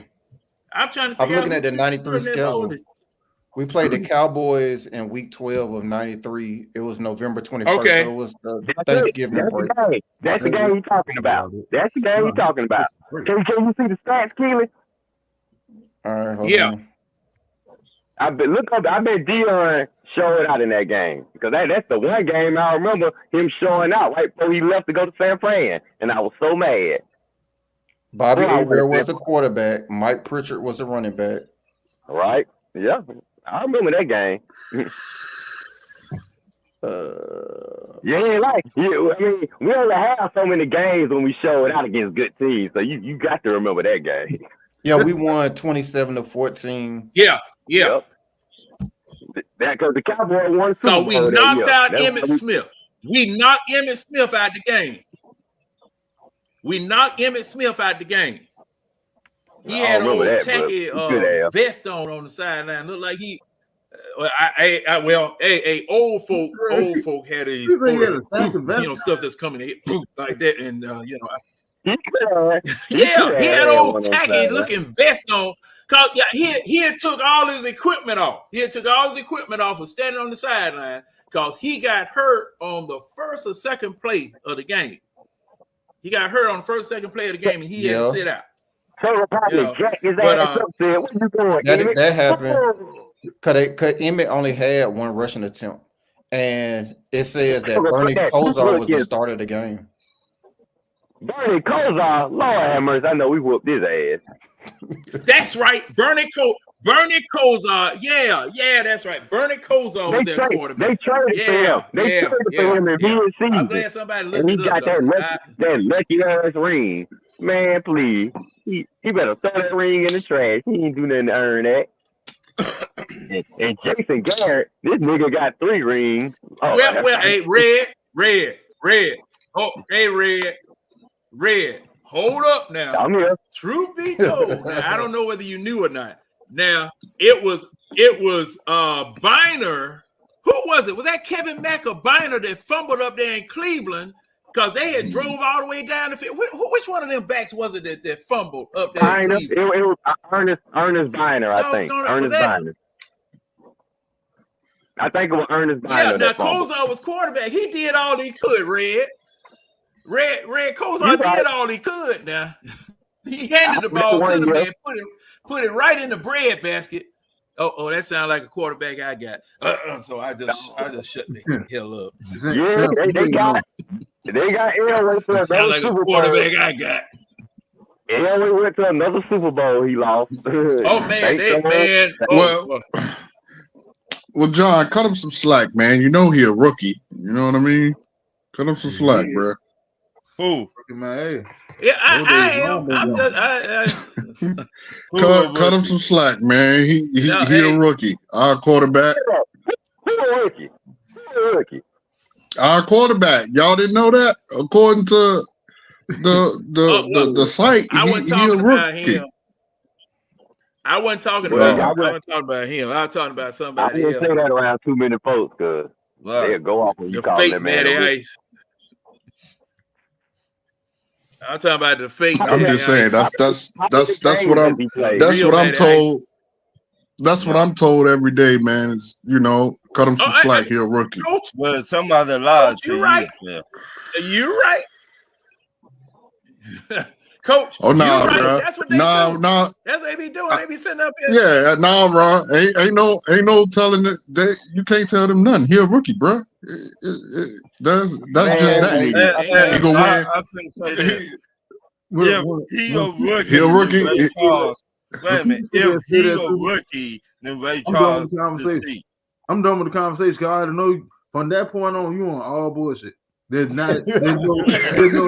Right. in the All conversation. bullshit. That's I'm done. it. Hey, look, I wish you the best. Hey, look, don't shoot the messenger. I'm just letting y'all know I'm told on a daily basis in a certain group that the man is a rookie.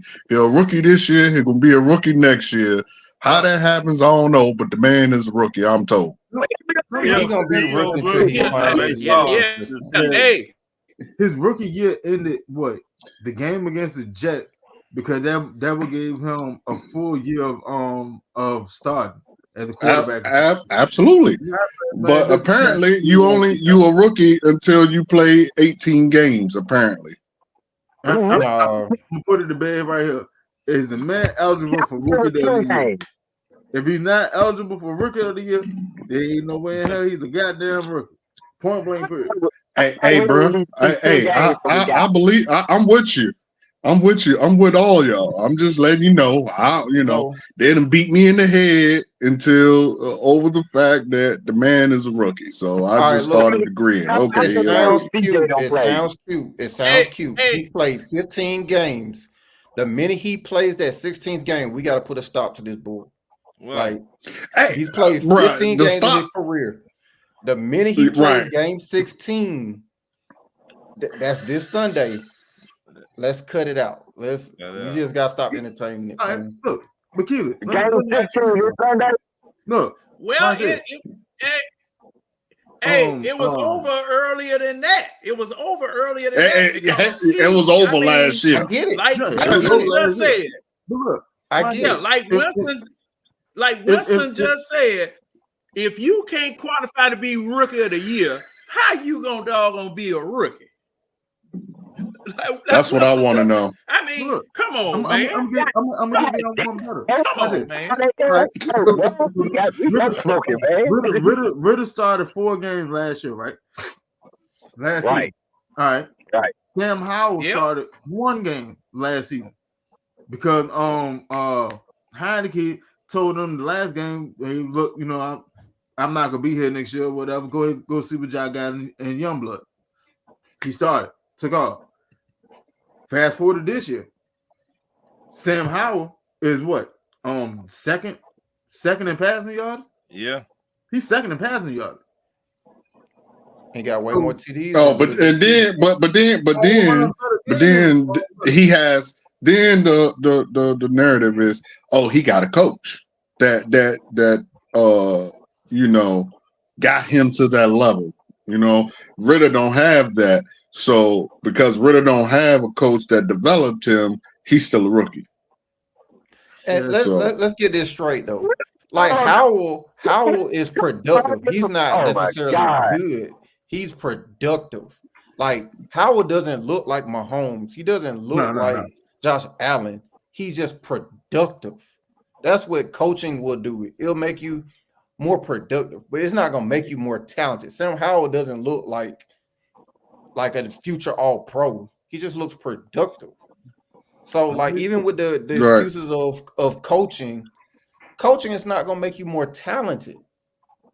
Like, you're not gonna all of a sudden, like, Amber Katie is not gonna all of a sudden turn into TJ Watt with a great coach. Like, he's not TJ Watt. He can become more productive, but he's not going to be T.J. Watt. Hey, which he is. He definitely wants to justice this season. That flew over a lot of people's heads. That flew Yeah, over good luck speaking facts, bro. Good luck speaking facts. I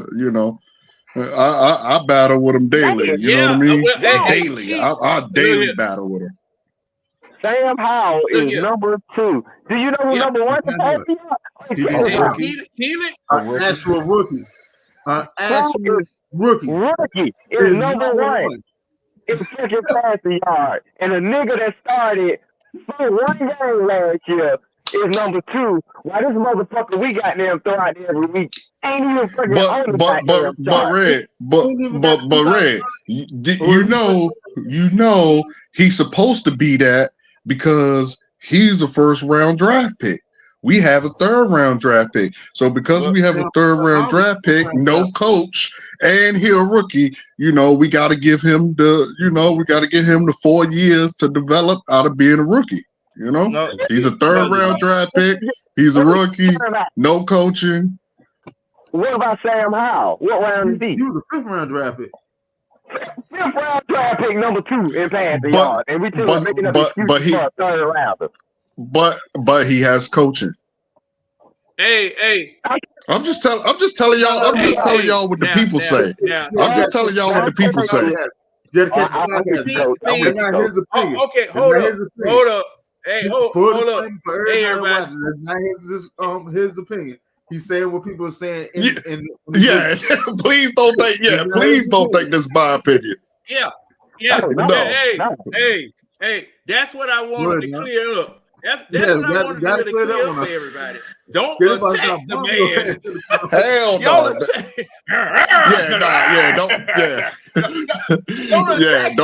Don't come for me because I'm not saying that. I'm just telling you what the people say. Look, I know everybody on here is pretty much none. Hey, look here, Coach. See what happened? See what happened when you the messenger? Right. See what happened when you the messenger? Right. Hey, bro, CJ just made his teammates 300? Did you see that movie 300? That messenger went to the pit first. CJ just made his teammates in July. That messenger went to the pit first. That joker. CJ just made his teammates in July, and he leads the league in passing yards. Carlos just like the kid. Coach is just like the kid that had to tell all the Sopranos that Vito was gay. Yeah.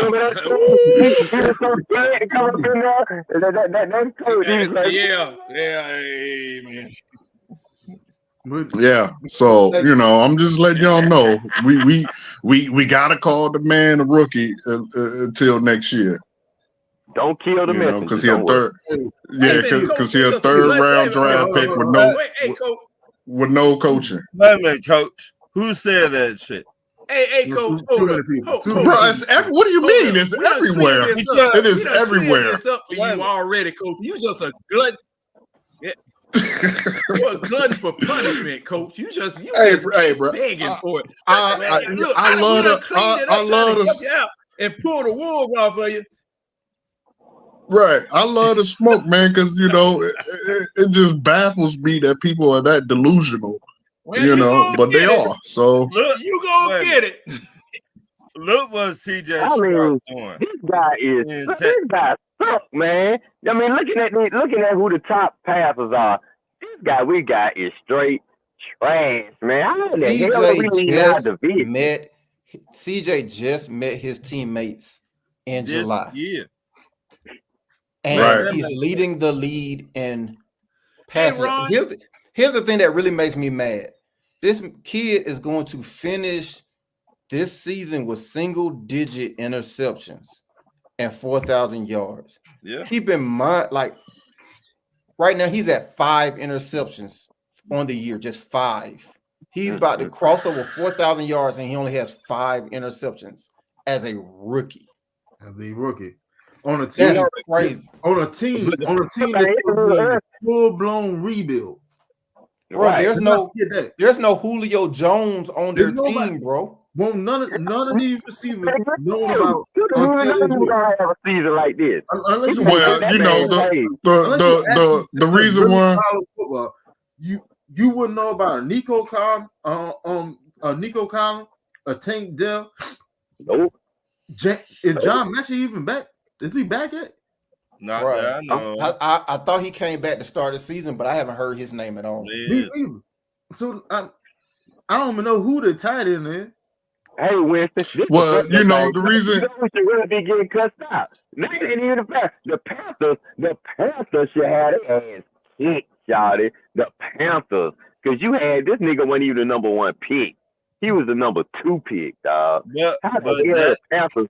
And that's why Frank Wright got it.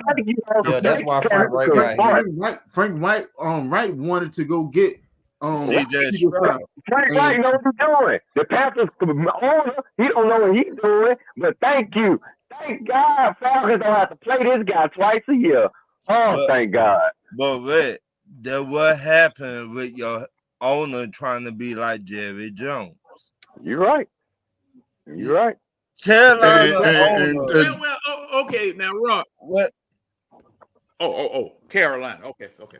Yeah, you're right, Yeah, we talking about Carolina, excuse me, Joe. Ron. You're right. Right. Ron, you're right. Carolina owner trying to be like Jerry Jones.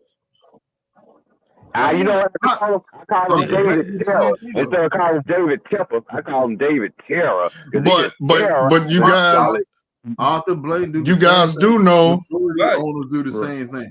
Right. It's not. It's Right. You may not hear from owners, but in the background, they got their biases towards players. I really like this player. This is who I want on my team. I don't give a damn about your job.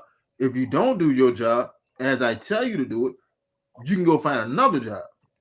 And I mean, that's what it boils down to. Everybody answer to somebody except for the owner. Winston. You don't answer to nobody. What's the point? Did the same shit with the Julio and Matt Ryan contract. Right. They're gonna be Falcons for life. In the middle of a negotiation, when have you ever seen an owner sit there and do some shit like that? And what to do? Set this franchise back goddamn 10 years. But what That's why the he needs to point? split out. He needs to split out. What's the point hiring a head coach and you gonna want to do what you want to do? If you hire a head coach, I'm let hiring the a head man coach be the for head his coach. knowledge of the game. He's supposed to goddamn put the pieces into play to be effective. That's what I'm hiring him for. I don't hire him for his lip or sit there and try to tell me what's best. I'm hiring him for his knowledge. But I said they hired the GM to go Hell get no.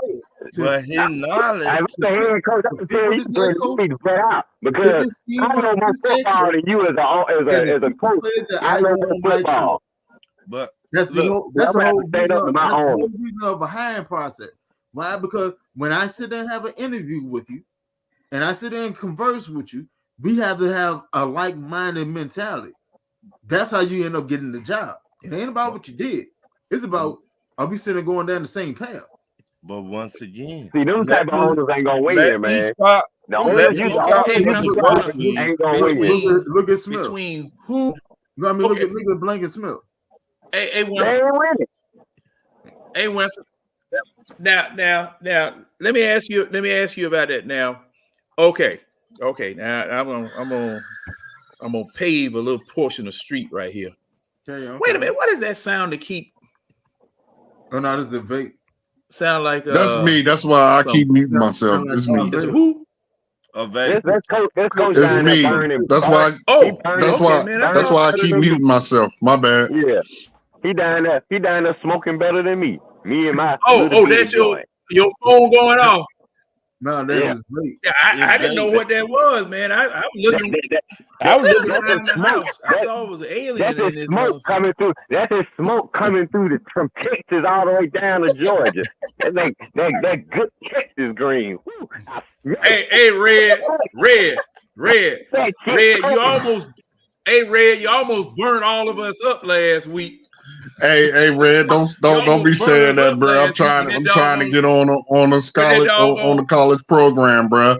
Full disclaimer: Coach does not smoke people, so please don't throw my application in the trash. Coach does not smoke. This is just red, being theatrical, everybody. Hey, This is just red, being theatrical. Hey, Coach. Yeah. Hey, Coach. Red Red ain't got no room to be doggone talking, cause man, he was smoking a railroad flare last week. Fire was jumping out there, got all in my camera. I thought we were dead. Yeah, I just want the colleges that I have applied to know that Coach does not smoke, nor does Coach condone the use of marijuana. Coach is drug free, and Coach is all about being drug free. End of disclaimer. We second that. This is just his buddy Red being theatrical. Don't pay me no mind. Coach is a big guy. He's third job. Yeah, What'd you say, Winston? so let me get to the comment. Carlo Wiggins said Riverboat round way better than Smith's Super Bowl and he said Stalin Devo. And Ray Allison said Mechie is back. Hasn't had much playing time, but that'll change. And then the Tank Dell is out for the season. First of all, it ain't Riverboat run, it's Tugboat run, and he gonna be gone after the season anyway. He about That to we gone. hope. But here's the thing that made me mad about the CJ Magic Johnson situation. clean the house after the season. This CJ situation, bro. This kid has a shot at 5,000, so he got 5 more games to go, and he averaged 300 yards a game. He needed 200 each game. Get him there. Good. Bro, he might 5,000 yards passing as a rookie. Hey, yeah, but Keely, do you understand why Desmond Ridder doesn't have that? It's because Kyle Pitts is still hurt. No, Kyle Pitts is still hurt. No, don't do that. Oh, No. I get what you're doing. No, I won't let you do that. Don't do that. It's because Kyle Pitts is still hurt, bro. That's why Ridder ain't done it. Look, everybody who's watching this, I'm You ain't not speaking for participating the in that people again. foolishness. Are you speaking for the people again? Hey, Are I'm you just, speaking you for the know, people I'm again, just, Coach? I'm just letting you know what I keep being told, bro. People again? Man, Coach, Yeah, if yes, sir. you All put on your right, tweet, I'm backing up. You gonna sit up there? if you do put Let on the your record tweet be known. Let the and record go be on the known. field, then I'm you gonna I not think back he's up. pure dumpster juice. Let the record be known so there's no confusion. I think he's pure dumpster juice. I second that motion. I'm that. I'm with Q and I'm with Winston. What do y'all mean? sick of Do y'all not understand that y'all are Falcons fans and you are supposed to ride with our quarterback regardless on how dumpster juice he is? Nah, He is only dumpster juice because Kyle Pitts is still hurt He after ain't the first a Falcon whole player I call 15 sorry, months. He ain't the Oh, first yeah. Falcon player You know. I call sorry. There's plenty of Falcon players I call sorry. Although he has played every game this season, I do believe he's still hurt. So, that's why. Ain't no excuse, man. Ridder is trash. I don't care if Kyle Pitts was 100% healthy, brought him to the program, was doing his job every week. Ridder is trash. Look at these numbers He's that not these two trash, guys putting bro. up. He's not trash. I mean- He's the juice that falls from the trash that's left in the bottom of it. The marinade in the bottom. That hot dumpster for juice. 4 days before the trash truck come pick it up. That juice, that's Ridder. Or whatever he belongs. Look. He's not Tell hurt. me this. How is it before the season I starts? tell you, y'all. You're ranked 33rd out of 32 starting quarterback. You're ranked 33rd. Your backup was ranked ahead of you. We go into the That's season, sad. and your backup is still ranked ahead of you, and you still ranked 33rd or 34th. He's Now, gonna be ranked Out of 53rd Because he's a rookie, bro. His last 2 starts, his numbers are worse than Heineke 2 starts. And we I've won. already pulled the numbers. But His And we completion won. we winning, though. percentage, His completion but we winning percentage, though. his QBR, his passer We in rating, first place. his yards, his TD to interception ratio, all of it is lower than Heineke in his 2 starts. Man, we first place, Right. bro. Hey, forget the fact that the defense didn't show up for the 2 games that Heineke played. Forget that fact. The fact is Desmond Ridder wins regardless. Even though the defense didn't show up for Heineke's 2 games, he wins. We're a winning all the franchise. people- We're 6-6 with the division So lead. all the people So- who want to lie to themselves, that's their prerogative. If they Who see got- what they see on TV and they want to lie to themselves about what they see, that's on them. I refuse to lie. Me too. And I'm not finna sit there and lie about it. I'm not feeling lie about shit. It That's me really in not. At a certain point, What else I at a got down certain here? point, as a fan, you have to be honest with yourself. If your team is sitting there losing consistently, season in, season out, season in, season out, you have to be honest with yourself as a fan. Point blank, period. All right. Well, what is it? What's wrong with my team? Why my team losing? What position do we need to get better at? What? Oh, do we need another head coach? Is it the offense or the defense? Is it a quarterback or is it the pass rush? Is it the running game or is the D line? Are we weak? Are we small in the trenches? Is that what's going on? What's going on? And once you become that type of fan, where you're objective of, it doesn't change your love of the team. It's just you're more objective of it. Once you become objective, Absolutely. you're able to talk honestly with clarity. Right. People Right. talking about he clutch, but yeah, every time I see him in the red zone, he turns the ball over. I don't want to hear nothing about him being clutch when he turns the ball over every single time he get in the red zone. Come on, bro. That man had. You can throw an interception. Do not throw it when you're on the goal line or when you're in the red zone, bro. Don't tell me you clutch if when you get in the red zone, all of a sudden you want to throw to the other team. I don't want to hear nothing about that boy. That boy's trash. Trash. Hey, what did he do this in preseason? His one drive in preseason. What did he do? Bro, if you wait till you get into the red zone to throw the ball to the other team, man, I don't want to talk. Don't tell me about this kid, man. He's that guy. All he just needs just a little bit more time. I'm seeing enough. This nigga threw an interception in the red zone, and this clown talking about he's seen enough. You seen enough? Yeah, I seen enough long time ago. His ass should have been on the bench and stayed on the go. That man got benched by a fake concussion. I don't sat there and came back and did it again in the very next game through another red zone interception. As soon we got the rolling, and as a fan base, we got that feeling like, all right, hold on, maybe he did learn something. Tricked it up. He tricked it up. I was like, man, I think maybe he did. We're gonna see how it work out. Thing was clicking. And then you just sit there and go do this dumbass shit. Man, get the fuck off the field, man. Just get, man. Bro, I said pride in himself. He should go ahead and take himself out of the field. It's getting to that point. Bro, I said in January of this year, before the season even started, I said I guarantee you that man is not gonna be here past his rookie year.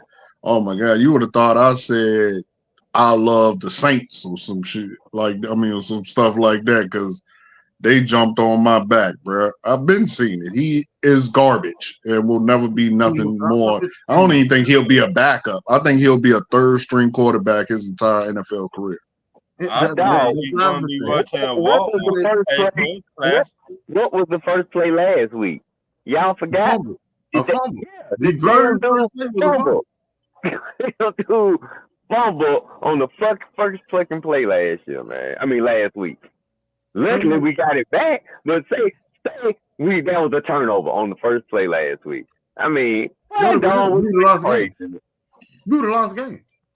Probably. Now, okay. Now let me ask y'all about that, because I think I missed that. Because how they get them 2 points? How they get that safety? This dumbass gonna give it to damn Bijan. Dude, why are you throwing it back to Bijan? Why are you tossing it back? You ain't got no end zone. That's your man's though. You don't take it right, dude. You don't even have to that. Hey, now, hold up. Yeah. Well. There you go. Common Your sense, quarterback John. Man, is don't about have becoming a professional. Now it didn't help that Jake Matthews got pushed into another zip code. It didn't help that. That didn't help at all. And then he knocked Bijan down when he ran into the back of him. Yeah, man. Right in the end zone. Before you even get a ball to Bijan, they started right there. Dude, are you blind? That ball should have either went straight up the middle or it should have been a pop slant on pad. One of the two. Yeah. Yeah, I said that last week. He should have just stood up, and threw a slant pass. Nothing It else. should either went directly up the middle, as in a power or slam or a quarterback sneak just to get a couple yardage, or you pop and slant. It's one of the two. You don't run no goddamn stretch play. You don't run a stretch play because it takes too long to develop. And then what end up happening, what can happen is what happened. Your tackle get blown off the ball and to blown the whole play up. But instead of getting back to the line of scrimmage, you in the end zone. Now there's a safety. Now they got an advantage and you're giving them the ball back. Yeah. That makes no sense. That would be one of the dumbest things I ever saw. I can believe this shit. No, it didn't. Man, we're a poverty franchise for real, man. And then No bullshit. How are we in first place with a playoff game at home, Shai? We gotta have a playoff game because at home. we're in the worst division. We are in the historically worst division in football since the redistricting in 2002. If Desmond would have said, I won a division and I was the quarterback of a home playoff game, you know this nigga division sucks because you know he sucks. What's that Batman and Robin meme with a motherfucker slapping his ass? Shut the fuck up. That's what I want to do to him when we get that safety. That's exactly what I want to do to him. Let's be honest. What if Bryce Young had panned out to be at his college level in the NFL? Oh, we would have lost game one. We would have lost game one. Even beyond it, because they would have won more games. Yeah, we beat last week. We wouldn't be in first place. But check this out. But check this out, fellas. We are historically the worst division since they made the change in 2002, the NFC South. Only one loss separates us. I take that back. One loss separates us between the AFC. I don't remember which one it is. I think it's the AFC North. I think it's the AFC North. It's AFC South. AFC South. Gotta be the South. No, total since the redistricting in 2002. Since the South was created in the NFC? Yeah, since the redistricting. Okay, well then it's the East. No, it's the North. It's the North. It's the AFC North. I'm pretty sure that's what the stat I seen said. It's probably the East. Cause you gotta think about it. Miami was trash. Oh, maybe it is. Trash. And but New England been winning for the only team that was decent was goddamn New England. Y'all talking about something different. Y'all talking about something different. No, he talking about. No, I'm talking about wins as far as wins in the division. Yeah, it's probably during this season. You talking about just this season? No, John. Since 2002, when they redid the redistricting and made what it is now, the 32 teams, and switched it and cut it into eight pieces. Since they created the NFC South. That's what you're talking about, right? Since they created the NFC South. Yeah, I'm pretty sure one win. Hold up. Is one win and one tie that separates us from the air. Is one win. The NFC South has one more win and doesn't have a tie. And I think it's I thought it was the AFC North, but they have a tie. Oh, you're talking about something else. One less win. You might be right. The reason I think it's but historically, you might be right. Because the teams in the South have all historically been bad for a time. Yeah, it may be. I think about, but it's an AFC. It's an AFC division. South. I know that. And You the talking about Texans was all right during that time. They won't a world beater, but they was like, you think about like Fred Taylor was balling back then with Jacksonville, and then the Texans had Andre Johnson, Schaub, and who the hell was the goddamn running back then? And then Tennessee always been like hold on, I'll tell you right now. I know who it is. You talking the dude coach. that he posted the image of his knee after it went out and got in trouble for it. Yeah.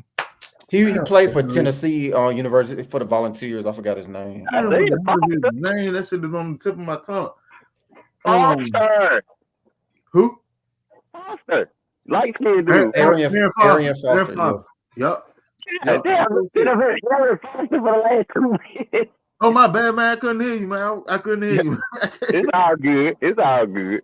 Now, I was talking about light skinned dude, right? Yeah. With the little mole on the cheek.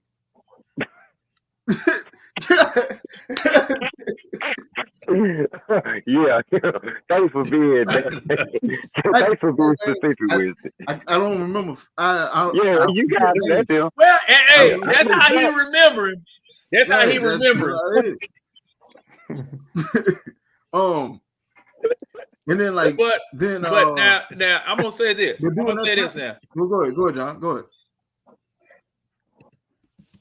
Oh, but I'm gonna say this now. The AFC East, the NFC East, the AFC South, and us. I think we all have had division winners with under 500 records at one time or another. Because what was it, 2 years ago, if I'm not mistaken, that Dallas, they were what was it, 7-8 or something of that nature, 7-8-1, and we did it twice.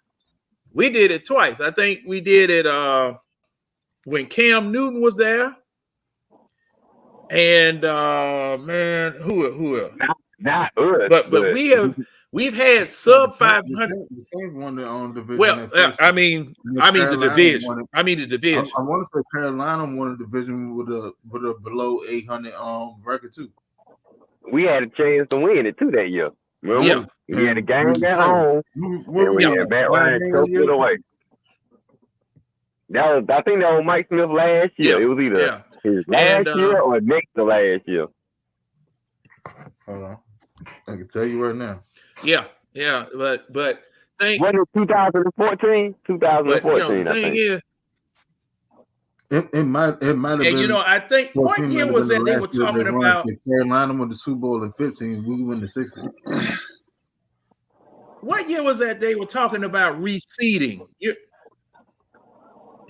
Y'all remember they were talking about reseeding at one time because of the fact that I think it was Carolina that lost. Carolina that won the division, and you had a whole bunch of AFC teams that had a better record than Carolina did, but missed the playoffs. And they were talking about introducing reseeding so that those teams could get in. I know they had the conversation after Seattle made the playoffs with a losing record. I know they had the conversation that year when they beat the Saints. Right. I remember that year they made the playoffs with a losing record, and I remember they were discussing about reseeding the playoffs that year. But then New Orleans lost the game, and there you go. So that was that was the NFC. That was at the NFC. Were they in the NFC West then? It was the Saints in Seattle. Was Seattle the NFC West then? Yeah. They was in the West. I missed the whole bad that year. San Fran was bad. Okay. The Rams was bad, and the Cardinals always been bad. Now, guess what, John? They're gonna have it. They're gonna have it. Yeah, it was the Panthers won 2014, won a division with a 7-8-1 record. That was in 2014. Yep. The following year, I thought that was a tie. Yeah. And when the Falcons had that home playoff game, whatever record we got, they gonna be hating on us, boy. What are they gonna be hating? They might have fact. What's the name? High heat guy. Baseball guy. He was on First Take this morning. Hey, Mad Dog Russo. Yeah, Mad Dog Russo. On that this morning, talking about some Falcons shouldn't even have a home playoff game. And he was mad. And I was like, yep, because they know them star Cowboys gonna come on down here and choke their brains out. And that's why Ritter gonna be so just gonna, boy, he looking in all to this fortune, this sorry quarterback just getting all these family jewels. He about to win a division. He about to get a home playoff game. See, I told y'all, be careful what you wish for, because look what we about to represent in about a month. The sorriest quarterback in NFL history about to host a playoff game. And he could win. I said the same thing. That's the funny part. Hey, probably go Red, it ain't happened yet. It's happening, Red, man. It ain't happened yet. And you know what the Falcons will do. Hold up. Yeah, you know what the Falcons will do. You know what the Falcons will do. You are 2 fumbles away. Every game, you 2 fumbles away from a loss. Every doggone game. I'm pretty sure. I'm pretty sure that they said today on sports radio, if the Falcons beat Tampa Bay this week, we'll have the division locked up, even if we lose every game after that. I'm pretty sure that's what they said. It'll be close to being locked up. It might be 1 or 2 more wins away. Nah, it'll be locked up because we'll have 4 wins in the division with the tiebreaker already have beaten the Saints. Damn, you mean already? We can start resting, folks. Well, I don't know. Because we got one more game against the Saints. Right. Even if we lose to it, we got 4 wins in the division with already a win against the Saints.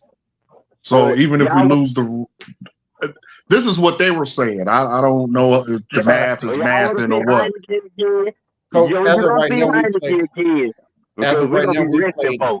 As of now, we've played everybody in the division once. Once, right. And then if we win against Tampa Bay, and then if we win against Tampa Bay, that'll be 4 division wins. Okay, 4 out of right. So at worst, when we beat Carolina, that'll be 5. Even if we lose every game after that, supposedly we'll still make it, regardless, because we got a win up over on the Saints. But here's my question: even if, because I've seen the Raiders win the division record, but they didn't go to the playoffs because they didn't have the most wins in the division. So even if we have 4 division wins, as in we have, that make us 7 at 7 wins, we'll have 4 division wins, right? Sunday.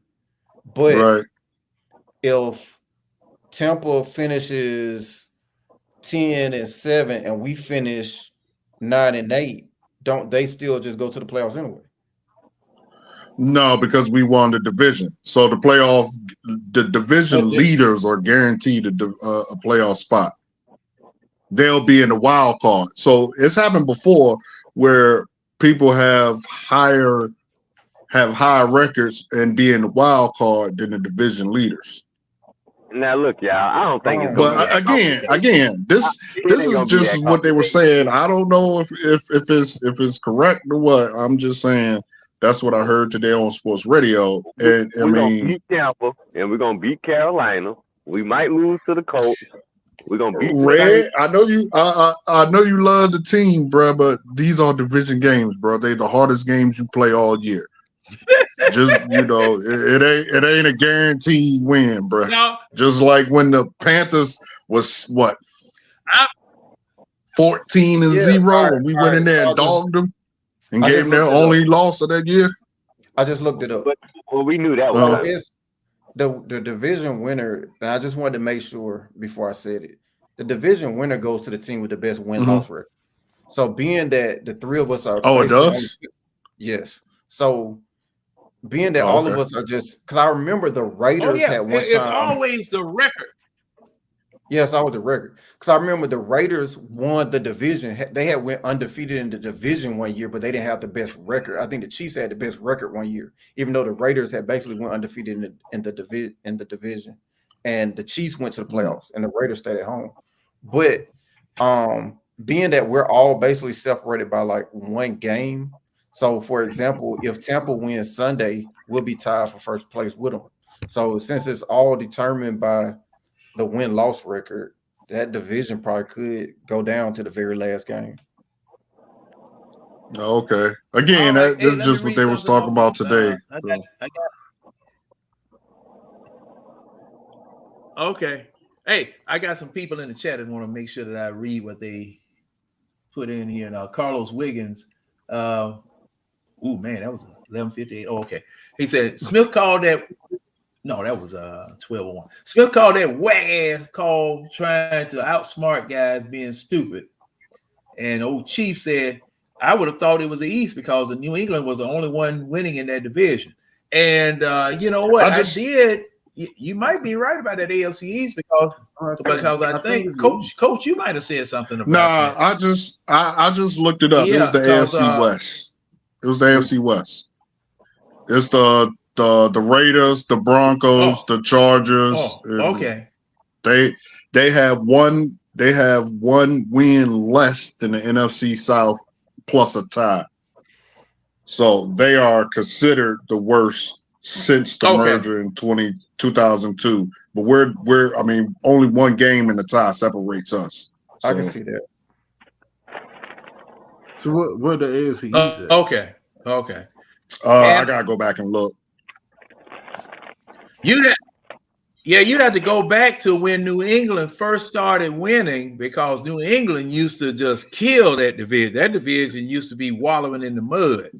But I got Carlos but their division was trash though. Good fellows, I got to tap out.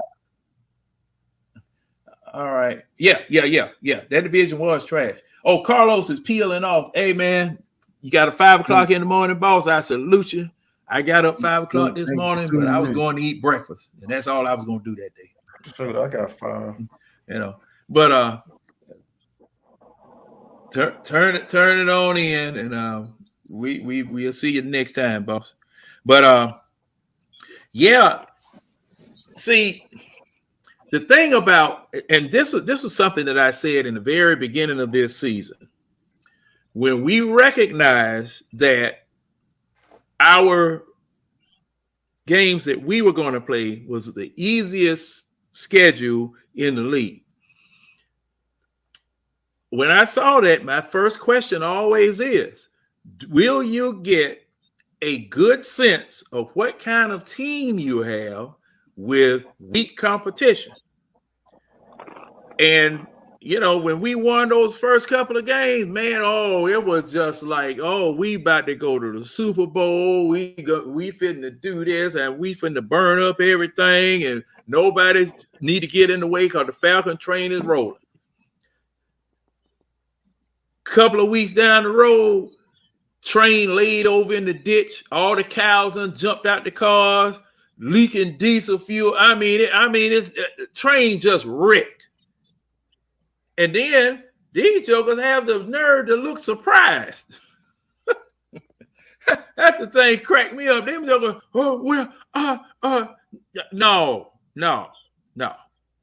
Because as all of us here, I'm looking around the room, all of us here were saying, this is fool's gold. This is shiny, but you put it on the scale, don't even tip the scale because it don't have nothing in it. And this record has shown us to be even worse than what I thought we were. You had a little bit of faith. You had a little bit of faith, but had a little bit of faith because a play here and a play there last year's team, you could have gone to the playoffs. Just not fumbling the ball, running back, fumble, defensive lineman, quarterback holding on to the ball or just going down. Saints game, you fumbled the snap. I mean, just little bitty stuff. Throwing interceptions, lobbing grenades off your ass. Little bitty stuff, you in the playoffs. But this year, man, we're not ready for primetime players. That's exactly what we are. We are not ready for primetime players. Yeah, I don't subscribe at the top. I don't subscribe to the idea that we need to play in the playoffs to see what kind of team we have. I feel like we see already because we struggling with below average to straight up just garbage quarterbacks already. We struggling with Rudy. Any above average to right. So I don't understand why people think we need to go to the playoffs to see what this team is. We can barely beat the trash we playing now. I mean, 13-8. Like, what the hell? They want to see our trash girlfriend up close and personal so they can see what she really is. Because I'm telling you, Detroit game and the Jacksonville game already showed us what we are. Exactly. You said the Detroit game and what game? The Detroit game and that Jacksonville game already showed us what we were. The London game. The London game exactly showed us exactly who we are. You got to think about that. Exactly. About 7, 8 weeks ago, when we started looking at further ahead into the schedule, the last 3 games before the bye week was supposed to be our time to sit there, take hold of this division, run it up real quick, get healthy during the bye week, and streak into the playoff. What did we do? We dropped not 1, not 2, all 3 of those games. Now we went into the bye week. Like, all right, what are we going to do? And now, first thing is, well, we can put Ritter back in, and then like because we're winning coming out of the bye week, the Desmond Knights are sitting saying, well, the only reason we winning because we put Ritter back out there. No, that's not why we're winning. We're winning because the defense turned up. Defense, they were sad or whatever, when Grady went down, defense went downhill. We lost 3 games. They got themselves together over the bye week, made the adjustment, and the defense turned up. It's not to play against a terrible Jets team. That Jets offense is terrible. It's terrible. Yeah. And we barely won. And that's what I'm saying. We barely are beating trash teams. That's what I'm saying. I mean, so how the hell is it that Ritter is the catalyst of us winning? When we put up 13 points, we scored 1 offensive touchdown. But we had like, come on now. I mean, hell, the game before that, we had 3 picks. We had 3 picks. I mean, I don't know how y'all are, how fans are so sure. I mean, do I want to win? Absolutely, but I don't know if I think I'm sure we're going to beat Dallas. Like, I don't understand how fans are so sure we're going to beat Dallas. I know y'all. I don't either. I don't see it. I don't see it either. I don't see it. I mean, I'll be real with you. I love my squad. I don't see it. The only way we can beat Dallas is to keep the ball out of Dallas's offensive hand. Yeah. One blame period. That's the only way. Nobody did. I think they just want the opportunity. We would have to actually lock in and zone in on the run game and just keep running the ball. Yeah. And pass only when we need 6 yards of play. But have we done that all year though, Winston? No, have we done that? No, exactly. That's the thing. Like we are capable of so much more. But the thing is, you all right, coach. You're a coach. You sit there and see the game. When Heineke was in there, we was running entirely different absolutely than what we do. Absolutely. When we was in, we run a watered down version of what we're trying to do.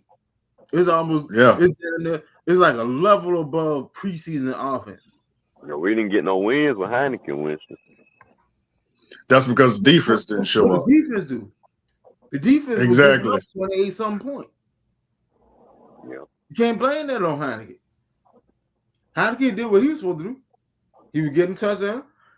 He won't turn the ball over. You saw the decision making in his mind. Hey, 1-2 ain't over. I'm gonna go ahead and take off. Or I ain't got nowhere to run. I'm throwing the ball away. He played like a vet. He played like an actual game manager, which Ritter is supposed to be. Ritter trying to be more than what he's able to be. Your talent will allow you to be better than this. Stay within your zone and be the best at your zone. He haven't understood it yet. He want to be one of the top tier quarterbacks. A Mahomes, a Allen, Herbert, Burrow. You're not that. You don't have that talent. But you can be. I don't think he's trying to be that. I think he's trying to survive.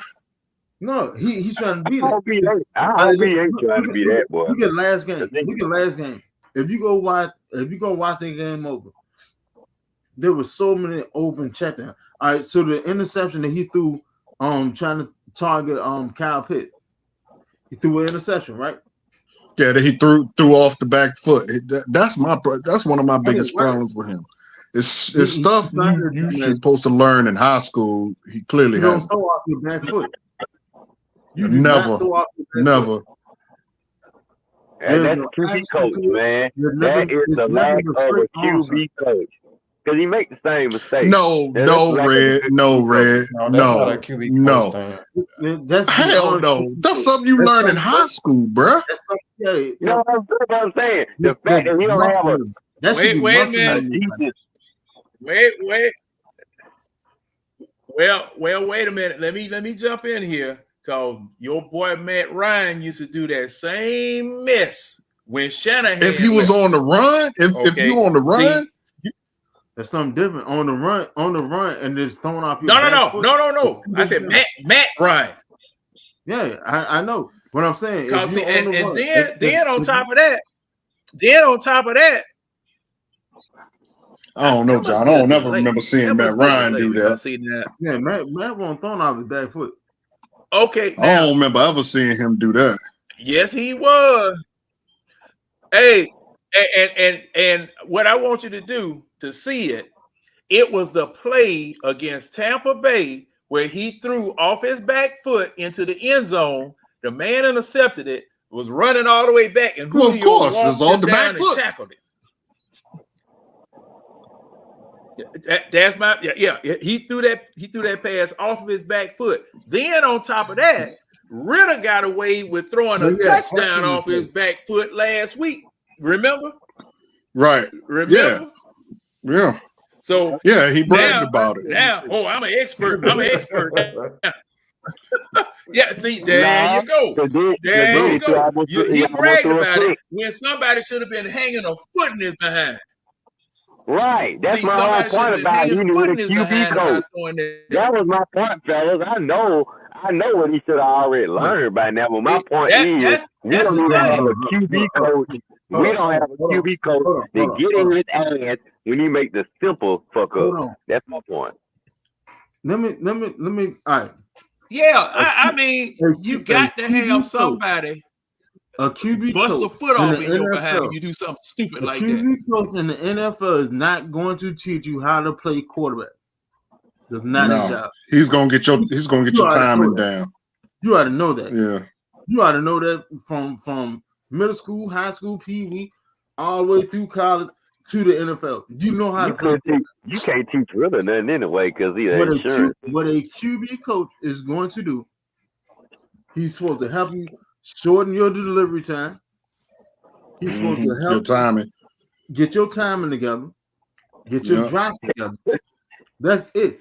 That's really all he's supposed to do. He ain't doing none of that. I don't know who he is. He ain't doing none of that. Because you sitting there playing the quarterback. You ought to know how to play quarterback. You already made it to the league as a quarterback. You ought to know how to play quarterback.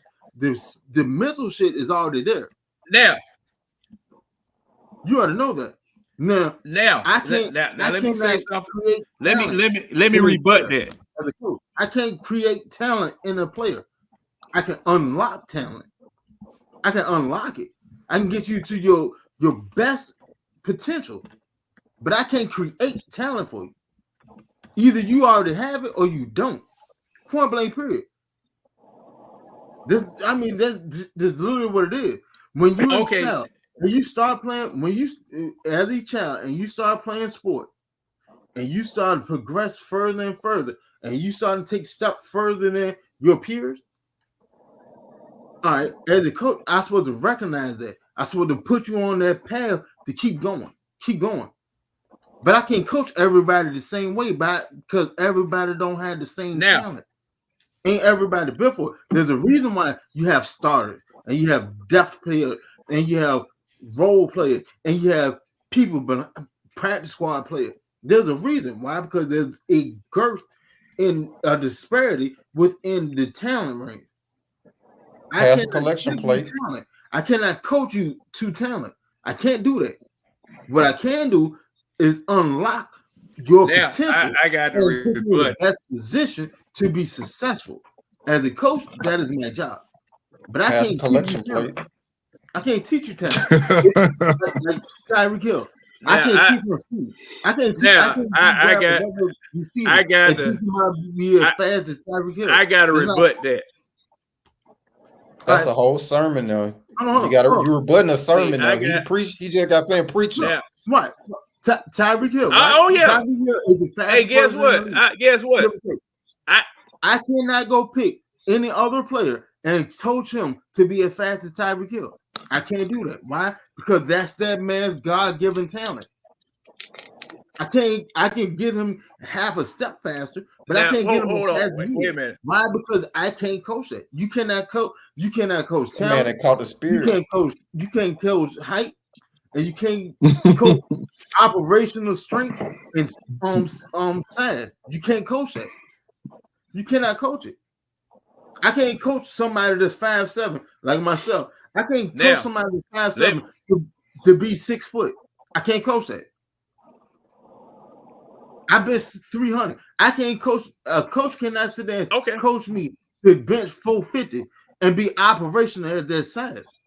A coach can't teach me that. There's nothing he can do. That's God-given talent. Oh, wait a minute, Winston. Wait a minute. Hold up, Winston. Hold up. Now, when you went to the weight comparison, now I know I got to. Yeah, I know I got to say something about that. Now, let me pass the collection plate around real quick. I walk around at 195, but when I box on 147. Point blank period. Why? Because that's my operational weight for my ultimate operation side is 147, but I walk around at 195. You can't sit there and teach somebody that used to 147 to be at their best, sitting there carrying around this much weight because their body's not structured for it. You can't teach that. That's a God-given thing. It's like, all right. So AJ Terrell is what, 6'1"? He played like 195. I can't sit there and throw on 15 pounds on AJ Terrell and expect the same AJ Terrell. Why? Because his body is not built for that. You maximize what you have. You maximize their God-given talent. Dante Hall was what, 5'6", like 175, 180. They ain't never sat there and tried to tag weight on him. Why? Because he wouldn't be the same player. Deshaun Jackson, another one. Exactly. Deshaun Jackson. He what, 5'9", like 180. They never try to put weight on him. Why? Because it's going to slow him down. Look, I'm gonna give you an even better example. My cousin, Macho Harris. Macho used to play high school football at 180. To be honest, he played at 175. They listed him at 180. When he got to college, what they do? They said they dropped goddamn 30 pounds on his head. He was playing at 200 and it fucked him up. Slowed all the way down. He got to the league, was slow as shit because they added on another 7 pounds. He was slow as hell. He was playing corner at a goddamn safety weight. That doesn't work because you're not maximizing his God-given talent. What you're supposed to do is do light weight training and build the muscle fibers within their weight range. At the most, you put 5 to 7, 8 pounds on them and keep him in that range, so he still have his same fluidity. When you pack all this on, he's not used to that. It takes the body time to be able to operate at a different weight.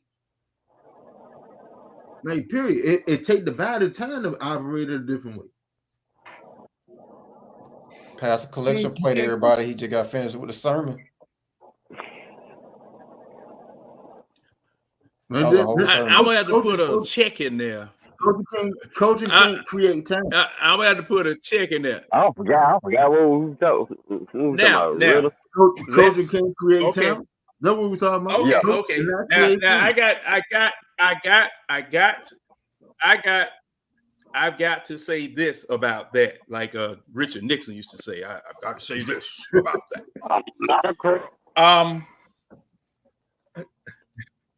I had to do the tricky dick on her. I've got to say this about that.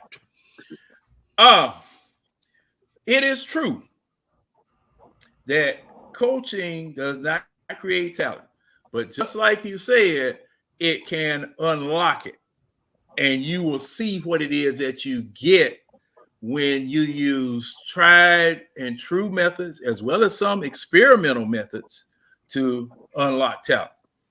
Because right now you are at I would say the apex of human engineering, human talent, things of that sort. And the reason why I'm saying that, okay, when I first started lifting weights, started trying to, build myself up or whatever, the only thing we had was Joe Weider protein powder. Anybody know anything about that? Y'all too much. Only thing we had was Joe Weider. I know y'all.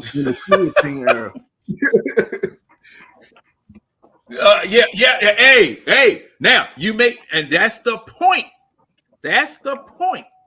See, John, look, all we had was Joe Weider protein powder because the people didn't know nothing about.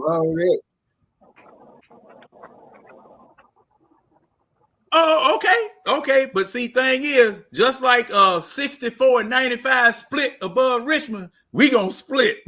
No, we ain't split. I'm telling you. You didn't think I know anything about that? Look. But anyway, we gonna split. But you find way better than 95. No, I ain't talking about. I ain't talking about 295. I ain't talking about 295, man. I'm talking about 64. You can get 64 to 288 better than 95. But see, no, I mean, look, I'm scared of that river y'all got running beside that thing, man. Good grief. I'm scared of that river too. That's my dirty hell. Okay. When's it gonna have you driving in a river? It's crazy that river. Look, I can give you wherever you need to go. I can give you where you need to go. But do not go to the James River. That shit is dirty as hell. But like I'm saying, but I'm leaving that alone. Go ahead, at any rate, I'm gonna say this. When they discovered creatine, amino acids, they already had vitamins, but they didn't have it in the mega doses that they have now. And they started applying that with coaching and training. You were able to, like you say, unlock the potential that a person already had. But I got to say that coaching and training is necessary to unlock that, because no one knows what they can do until they can or can't do it. You just don't know. You just don't know. When you get somebody there that has been there before and they see potential in you that you may be able to eclipse what I did. Okay. This is what you need to do in order to do that. And they stay on you. Just like lifting weights. I had, my coach, if I'm lifting weights, We had a universal machine where you had the bench press, leg press, pull downs, everything all in one spot. I remember when we first got it, we were happy we got it. Man, my coach, he was talking to you like you had a tail. Get it up, get that weight up. You're a sissy, you're a punk. Get that weight up. I mean, when you got somebody going at you like that, they're trying to get your adrenaline flowing, trying to get your juices flowing to where you do more than what you thought you could do. That's what I was saying about coaching, and just like you said, unlocking what it was that they had. Okay. And if you don't have someone to do that for you, you will never reach your full potential. You'll never reach it. You won't get to where it is that you need to go without someone who has been there before and brought you and will bring you to where it is that you need to be. Because see, a lot of times you don't know whether you can do that or not. Hold on. I agree. Yeah. Hold on. Let me jump in there real quick, Winston. Hold on. Let me ask you this question. All right. When you were lifting weights, you were on sitting there trying to be the biggest person on the yard, right? When you were lifting weight, you got to a certain point that I was gonna try. You may was going to try it, but when you were lifting weight, you got to a point where you felt that you might have went a little bit beyond that point, but then you was like, this don't really feel too right. You cut back down a little bit. You got bigger, but you cut a little bit of weight. Did you not? Because you felt that what your body performed the best at. I don't know any professional athlete. But this professional bodybuilder. Well, hell, even professional bodybuilders do not sit there and gain too much of their weight. They'll get to a point and they find where they look the best at, and then they maintain their weight. They change their regimen up to maintain. Well, hey, Wilson, that's the Wilson, you better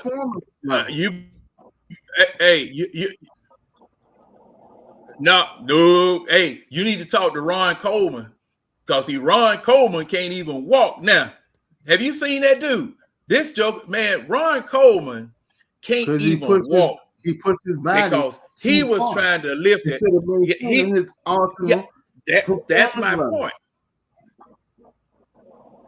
So therefore, like I said, now Winston, he can't go down because he had a strength coach. Hey, coach, go ahead. He maintain him in his optimal zone, and instead he let him keep going. He allowed him to keep going, chasing money and chasing. That's right. So he burnt his body out instead of keeping him in his optimal zone. Now, what I was going to say. Wait a minute. Before I say anything, hey, Coach, go ahead. You about to talk. Coach, go ahead. Yeah, what I was going to say is I understand what Winston is trying to say, but so as someone who has done it at 3 levels, so this is me. I grappled with applying to get back into college out here in Texas because I hate getting guys who I have to break bad habits. You know what I'm saying? It is the most infuriating and the hardest thing really to do. I prefer high school and little league because you can teach them the great habits. But once you get past college, those habits are so ingrained in you, it's almost impossible to break. So someone, i.e. Ritter, who continuously throws off his back foot, there is no quarterback coach. There's no one that's going to be able to break him in that because it's so ingrained in how he plays the position of quarterback in football. If it was caught young, like at least high school, and even high school sometimes is tough. But in high school, you can break them. You can break them a little bit easier. But it's best to catch bad habits in little league. You know, John, I got a y'all call it pop warning. But once it's in college, it's almost impossible. And then pro, you just cancel it. JOK, I got a saying for you that I know you're gonna remember because I've heard my parents say it. Right? Can't get blood from a turnip. Nope. Come on. Can't get blood from a turnip. I'm starting to say I know that one. Sometimes. Yeah. I know the saying. I know the saying. I know the saying very well. You know, but if your goal is orange juice, go ahead, Rick. If your goal is orange juice, sometimes you need to go get some fresh orange. Just have to go get it. Just have to go get it instead of trying to squeeze a turnip. Just go get what you need. I can't make apple pie. I can't make apple pie with sweet potato. I can't do it. Just go get what you need. Yeah, but that is a huge issue. That's a huge issue for me. The funny thing is, that's what most teams are doing these days because they used to do it like we suggested. Like, yeah, they try to squeeze, they try to make the goddamn apple juice with a damn pile of cherries, but like try to make. I'm just saying, most teams they go and get what they want. Yeah, they go and get what they need. Yeah. I agree with I agree with you guys 100%. So my problem here is number one, you went and got a third string quarterback. And this was My Fair Lady. You tried to redo My Fair Lady. You're going to turn a sow's ear into a silk purse because you're the smartest guy in the room. Then on top of that, you didn't have anybody here to do that. Because like you guys have said in other venues, when you draft a quarterback at 3, that's a project. That's a project. Right. Now, thing is about that project is that you are going to put some work in to try to get him to where you feel he's supposed to be as a project. Yeah, it ain't enough work. And I point ain't enough work. And hey, it may not.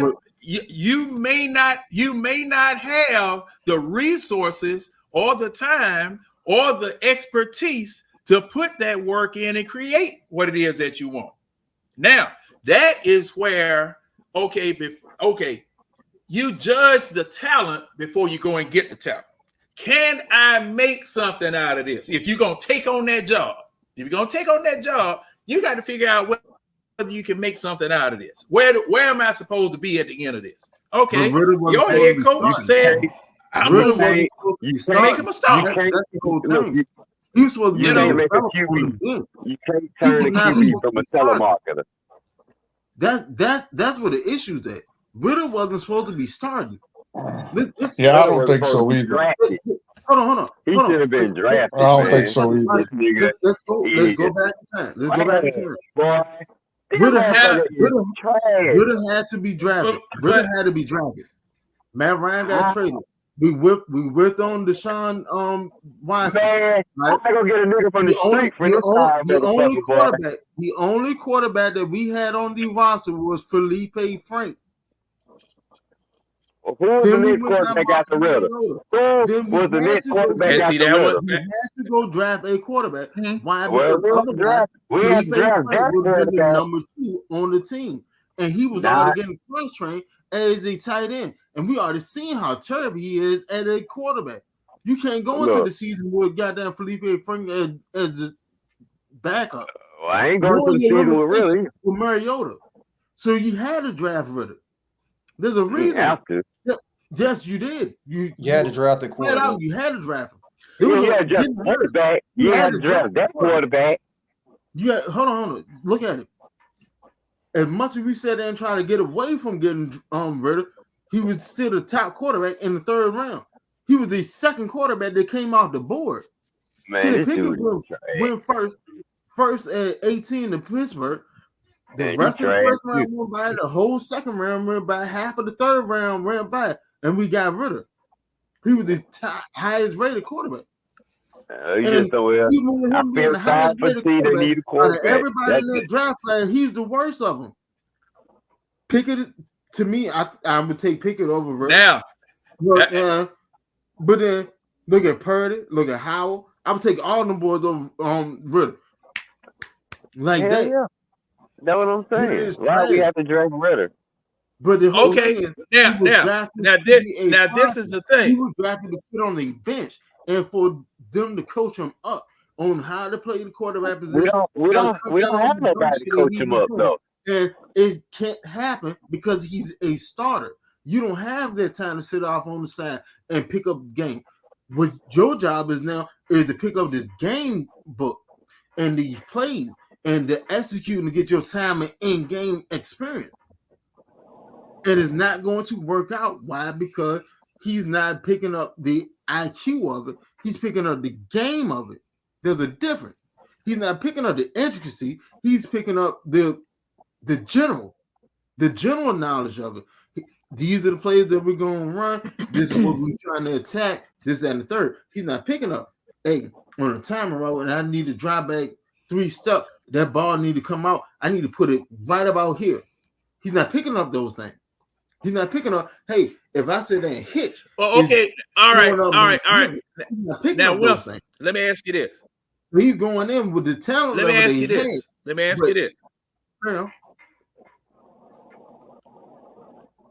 Okay, let me ask you this. Now there is one thing in all of what you said that is the predominant factor. That is the judgment of the talent. No, that ain't it. Let me finish what I'm saying. That ain't it. but this is the thing.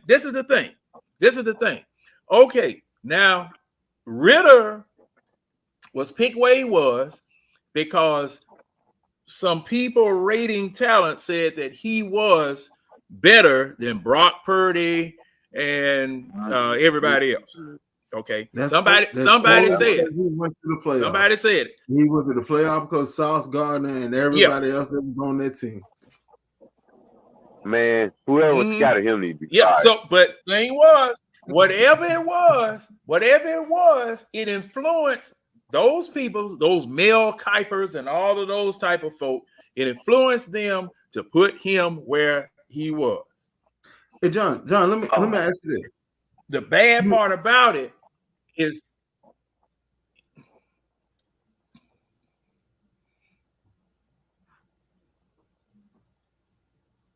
we having are we having an eye test?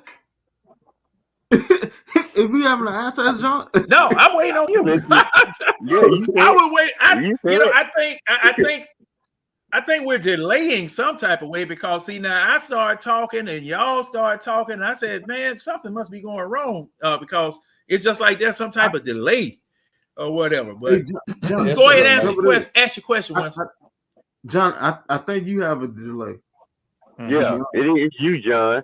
Because everybody else is on live. But look, if you go back, for nothing. If you go back, you know how when players come into the draft, they give them an NFL comparison. Mm-hmm. Yeah. Hey John, what was Desmond Ritter NFL comparison? Oh my God, I hate to hear. Probably a comparison of another backup. I don't know. Oh, Chad Pennington. Chad Pennington. I don't know. No. And he played with him. He played with him his first year. Marcus Mariota. But see, Marcus Mariota. Oh, they compared him with Mariota. You should have left his ass alone. They should have left his But check this out though. I it failed. It didn't work. It failed completely miserably. But I understand, looking back now, what Arthur Smith was trying to do.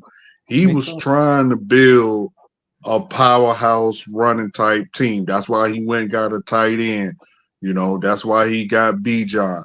But what he didn't, but what he got the failed wrong. to realize was he needed someone. He needed a general in the backfield.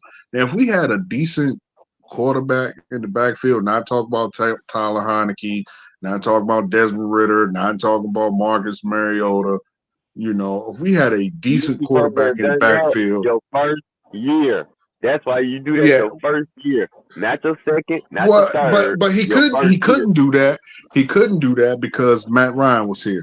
That's why Well, he it tried ain't to go. That's right. why he tried to go and get Deshaun Watson. Deshaun he could Watson. have. And then they were He could talking about Lamar have done it Jackson. that first year. He could have done it Yeah, that first year. he could exactly. He could have did I that mean, if he really wanted He could to. have done it how? that first Well, year nobody, and no one was sat him on going. that bench. And sat him on the bench. Mm-hmm. What, John? You're not going to sit someone making the amount of money that Matt Ryan was making on the bench and try and trade. The rookie quarterback on the bench. Oh, you said the rookie quarterback. No. I'm talking about the quarterback you would have drafted, the rookie. Right, but his first year, Matt Ryan was still here though.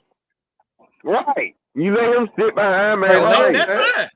That's Trey Lance, okay. Jordan Love, you're right. Matt Ryan. Because Matt Ryan is gonna be gone soon. I mean, so you at least you already got your guy here. And once Matt I don't know if any quarterback would have came in. I mean, any coach would have came in and done that though. Because I mean, we knew Matt Ryan, it was time to sit him, but for all intents and purposes, coaches still believed in him. So he came in.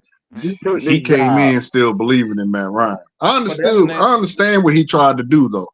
That's an indictment on the coach. And then if you still thought that he had juice left, like that's a bad evaluation. Mm-hmm. True. But what I'm saying is, I understand what he was trying to do. It just the execution was poor. But I get what he's trying. He was trying to bring Tennessee here. Is what he was trying to do. I saw what he was trying to bring a Tennessee like. I see what he saw in win nothing. It's just one. Not a damn thing they didn't win. Yeah. I don't know why folks thought the Tennessee formula don't work. Okay, and these guys you bring on the offensive staff, they coming from places with inept offenses. That don't work, man. You trying to build something, you build it from teams that have proved their work. If you're bad on offense, you go hire from a team that has great offense. Now look, teams that need some offensive help this offseason, let me tell you where they're going. They're going to Miami. They're going to San Francisco. They're going to KC. They're going to all these teams that know they got offensive minds on the staff. They're going to Detroit. And I'm telling you, Detroit, Ben Johnson, I'm saying, these are the teams that folks are going to be looking at that want to improve their offenses. Falcons, what are we going to be doing? Still dealing with Coach Dickhead over here. I see what he saw in Ritter. I just don't think he thought that Ritter would be turning the ball over at the clip that he's doing. I see what the intention was. I see it too. Yeah, I see what the intention was. I just don't think he envisioned Ritter being this ineffective. That bad. Yeah, or turning the ball over at the clip he does. If I'm pretty sure that's why you play him early to get the kinks out. You play him early. You don't fuck around with Mariota. I don't think it's a kinks out thing. I don't think it's a kinks out thing. No, it's not. I think we know that now. Yeah. I think Ritter is who he is at this point. He ain't is. so sure about that. I'm not so sure. He had what 28, 29 interceptions. I'm not so sure about that. And the reason why I say that is that against lesser talent. Now, Ritter had one. Okay, for compare in Indianapolis.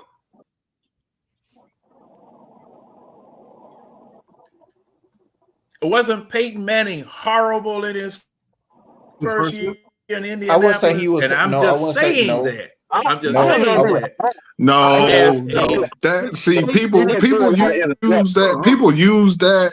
People use that without context.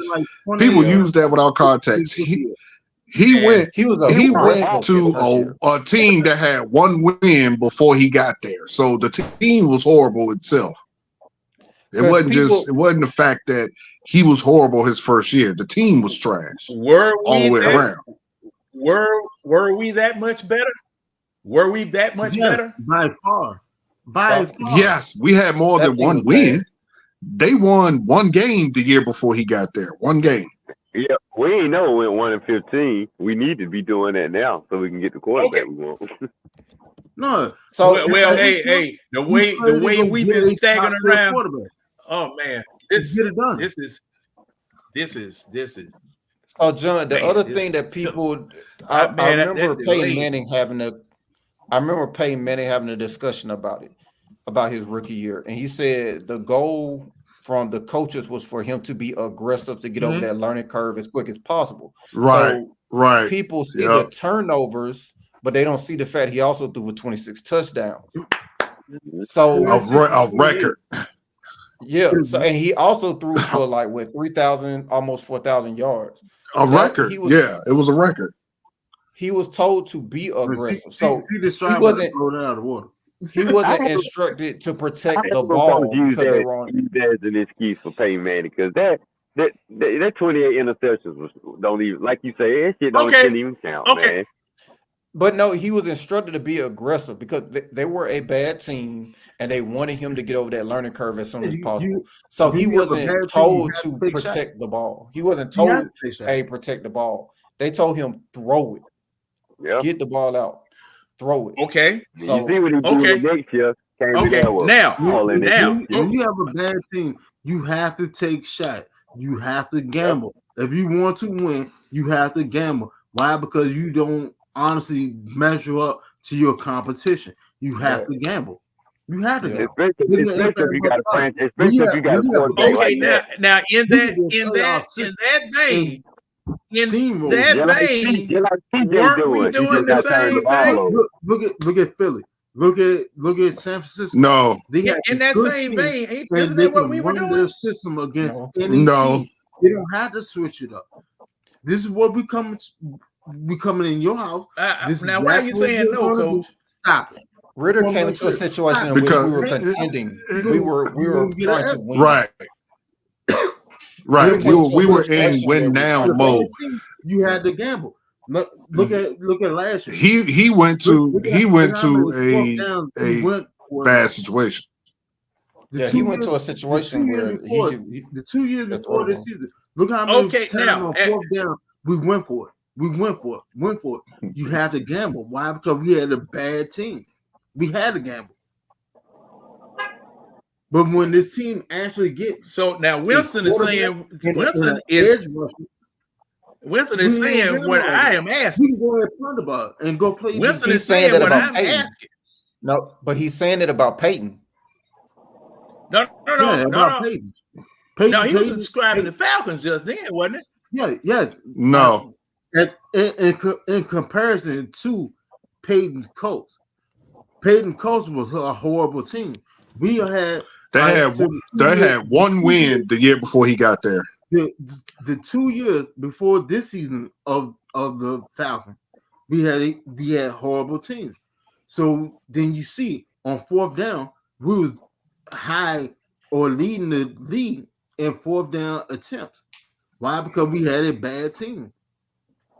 We had a bad team, so we had to gamble and try to sustain drive Mhm. instead of giving it back to better teams. Why? Because And John, we he's didn't not have the talking defense. about this We year. didn't He's have talking the about defense to stop Falcons them. then. He's not talking about this season. And the coach back then didn't have the defense or the offense to stop it. Wrong. So Oh, he had to Wasn't it the same thing last year? That's exactly what I said. No. Last year and the year before. Oh, The last year and the year before, we were leading the league. that's what or I'm we were saying. in the top 10 yeah, or that's fourth- what I thought. fourth Because down see, attempt. Because we had bad teams. on fourth down attempt, Yeah. on fourth down attempt. either led the league or and this was in the top three because we had bad teams. Yeah, and now this is what I was saying about when I brought up Indianapolis and Keely, you said something about the fact that they wanted him, Peyton Manning, to get over the learning curve as quickly as possible. I was asking, is that what we were doing here? No. Because, and the reason why I'm saying that, is that, okay, you threw this man Ritter out there, third string, because everybody got sick of Mariota. Now, whether he was responding to the crowd or responding to Arthur Blank or whatever, you threw Ritter out here into the fire. All right. Now, Ritter, obviously, from what we are seeing now, was not ready for prime time. Okay, throwing interceptions. As a matter of fact, we looked at the fact that he was throwing almost or interception or turnover worthy balls last year in those last 4 games. Okay, now since that is going on, you have, like I said, you got this man out here, and partially what Winston said, you got this man out here in OJT, on the job training. You got him out here on the job training. Matter of fact, your whole coaching staff on the offensive side of the ball is in on the job. Well, matter of fact, your defense is too, but your defense is doing way better than your offense is. But everybody here is on the job training because these are the first. This is the first time these people have had coordinator jobs. The first time these people have coordinator jobs, and this is the first time this man has had head coaching job. That's the problem. That's the problem. Because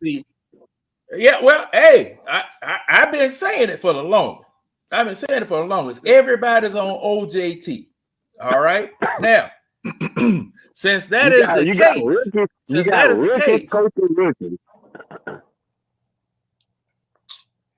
yeah.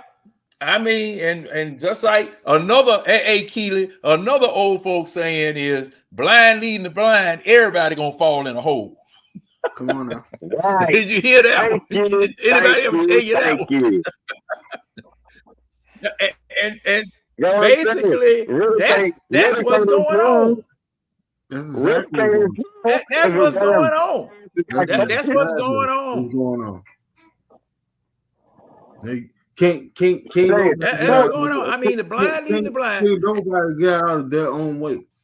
Outside who supposed to go to for help, man? Who supposed to get out of their own way? I tell you what, Matt Schwab is the only person that can help his ass, but he ain't got no position that's close. But Matt Schwab could help him. Yeah, and see, you know what? Matt Shaw, as well as Matt LaFleur, they should have been the offensive coordinators here because they know that West Coast system like the back of their doggone hand. That's what I'm saying. Because Kyle Shanahan taught it to him. Like Keely had posted earlier today, Kyle Shanahan should have never been allowed to walk out of this door. And like that was the worst decision. That was the worst decision by the in the past 20 years.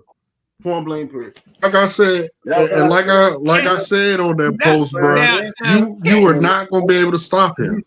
We should have hired Dan Quinn and elevated Kyle Shanahan to head coach.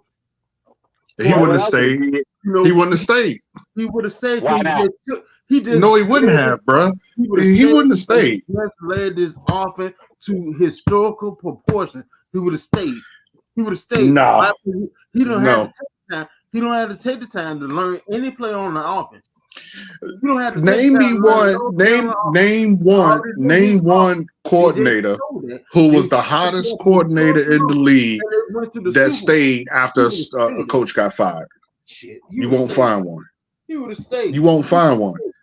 You will not find a coordinator who was the hottest thing in the league at that time, and a coach got fired and he stayed at that team. You won't find not one single one. He would not have stayed. He would have went and wanted to go and do his own thing and make his own name for himself. He wouldn't have stayed.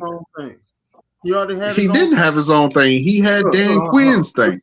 Maybe you don't remember 2015 when him and Matt Ryan was going head to head all season long, and then he finally got Matt Ryan on course. And what happened? Matt Ryan sit there and have an MVP, set the NFL record for 13. You're not understanding what I'm saying. You're not understanding what I'm saying. I understand all that. The fourth best offense in NFL history. So here's the thing. He had his own thing. He built that.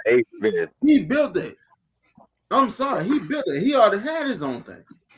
Yeah. Who was the head coach? He built. Who's the head coach? But let me ask this. Let me ask this question. Let me ask this question. Defense let us down. Dan Quinn should have got fired.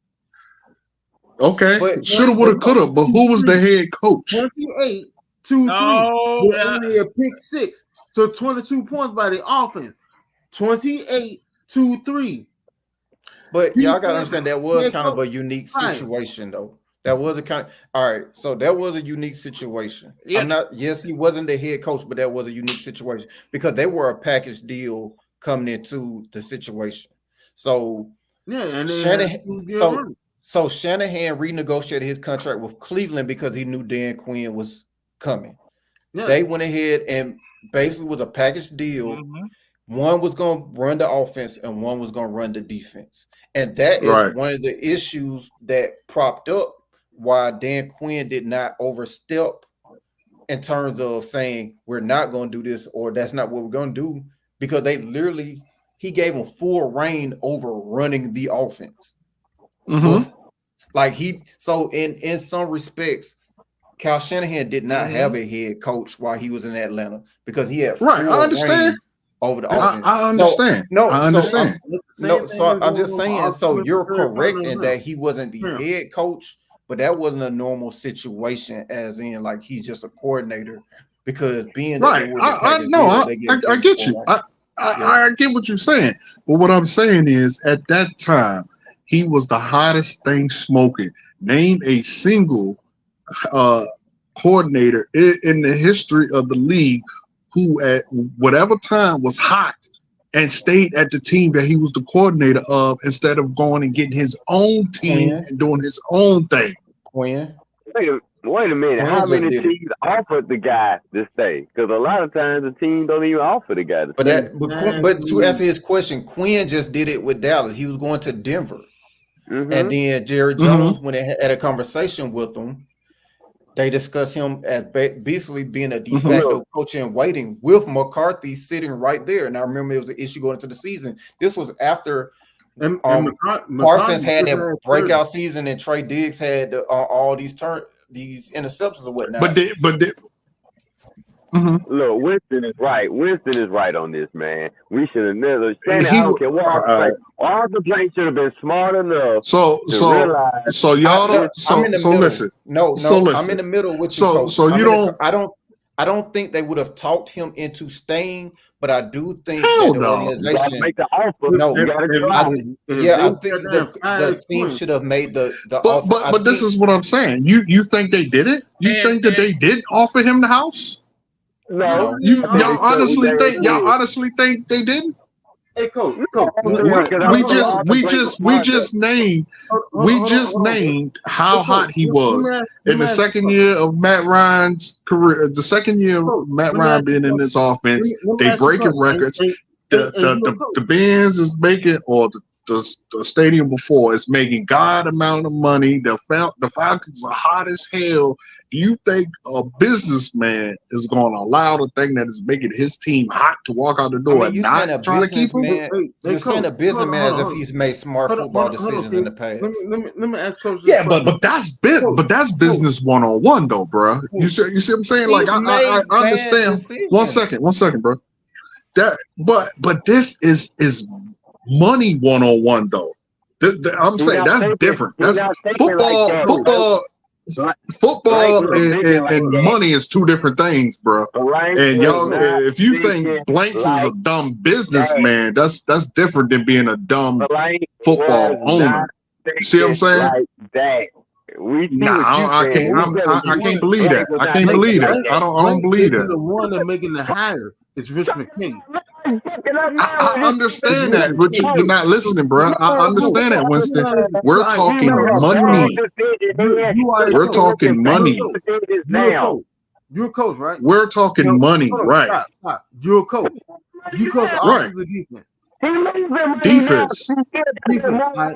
Now, let me ask you this: Would you rather have and keep intact a defense that you just sat there and groomed for 2 years, or would you rather go start over and have to build up a defense for another 2 to 3 years? That's apples and oranges, bro. We're talking money and football. Yes, it is. It's two totally different things, bro. It's two totally different things, bro. Two totally different things. This man, I guarantee you. You asking coach? I guarantee you. Hold on, y'all. Hold on. Hey, hold on, everybody. Hold on, everybody. I just want to. Okay, I'm going to say something. Right quick. And I want you to hold your hand up when you hear what it is that I say. All right, hold your hand up.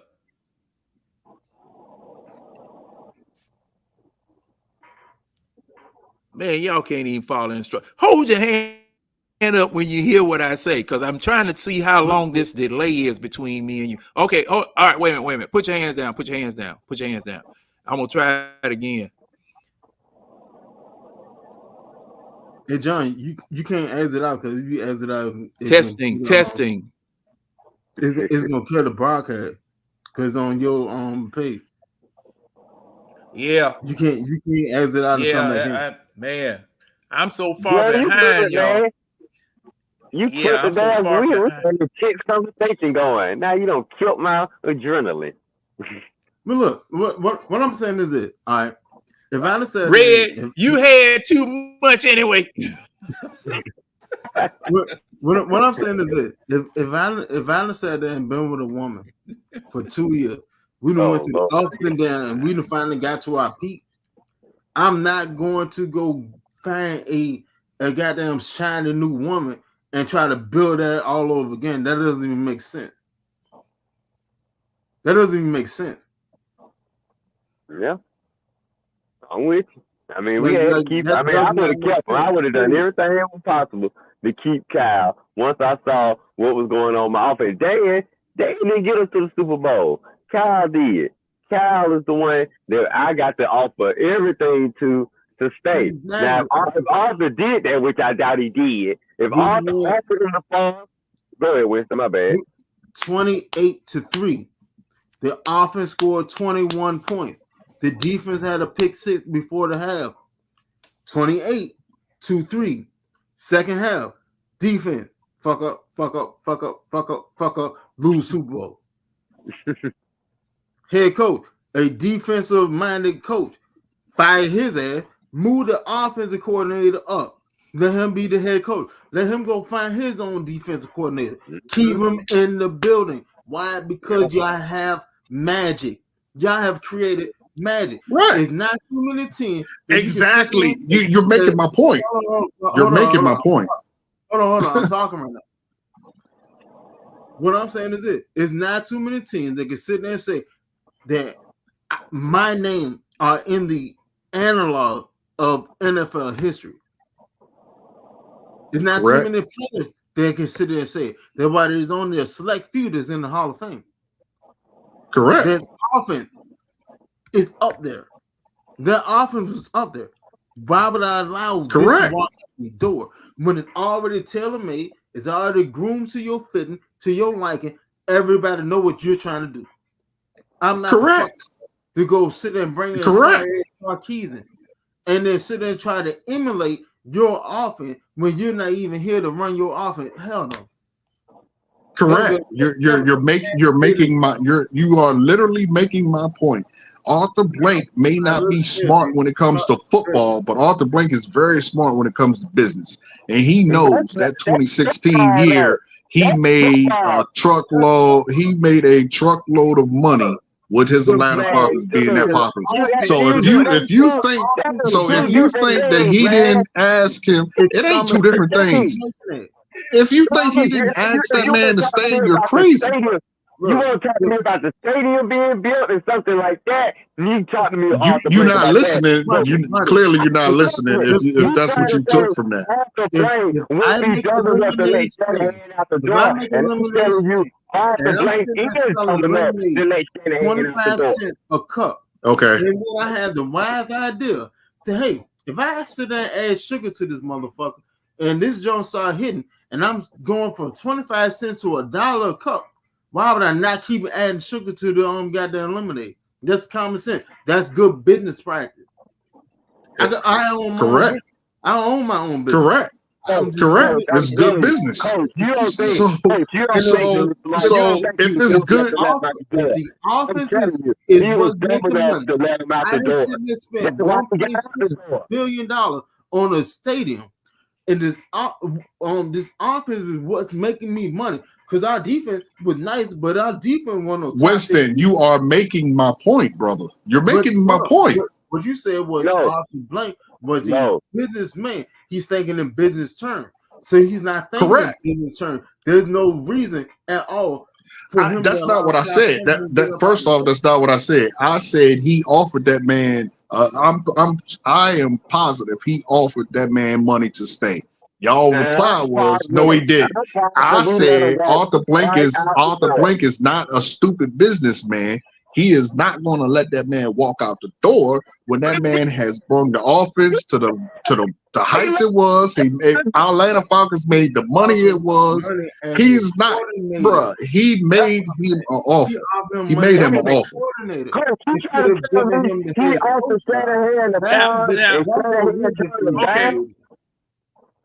He let Shanahan. Hey, you know, John got a delay. Hold on. Go ahead, John. Let me put some in. Red with his adrenaline. What did you roll tonight, man? What did you roll tonight?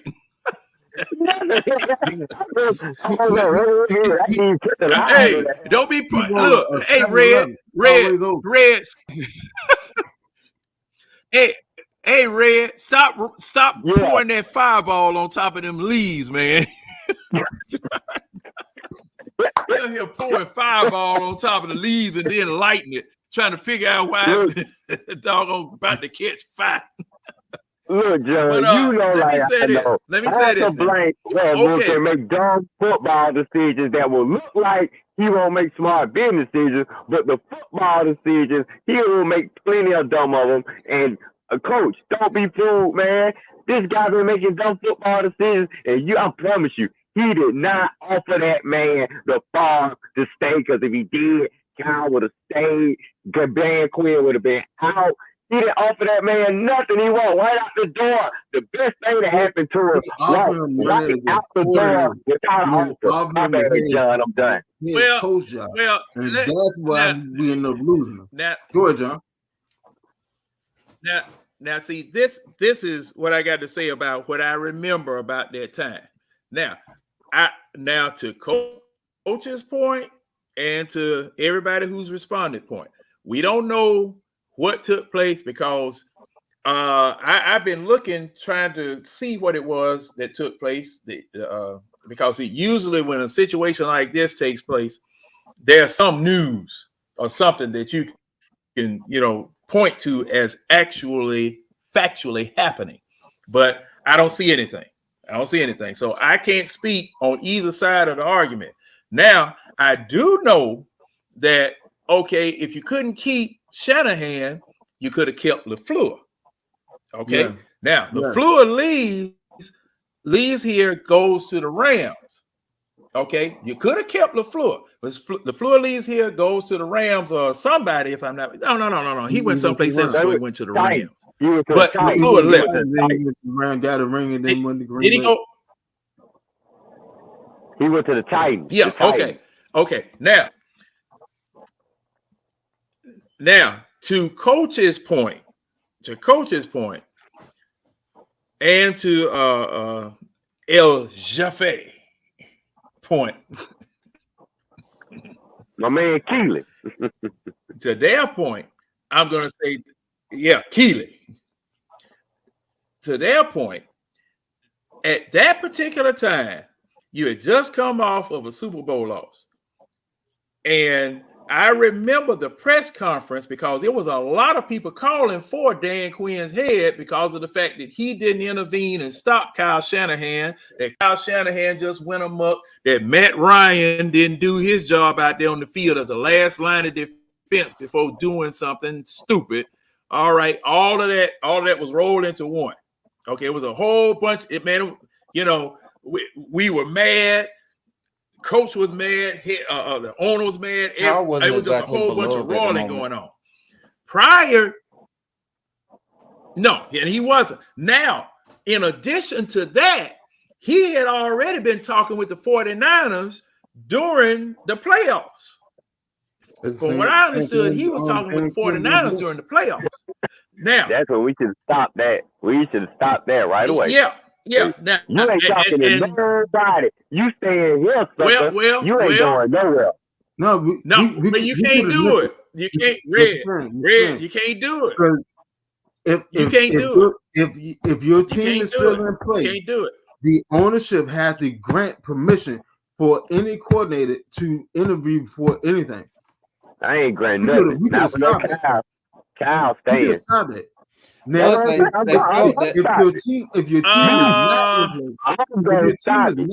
your team is not in play and they are in their offseason, then any coordinator or any position coach or whatever is free to interview wherever they want. But if your team is in play, you can block an interview process. I'm blocking it. Everything I do, Kyle.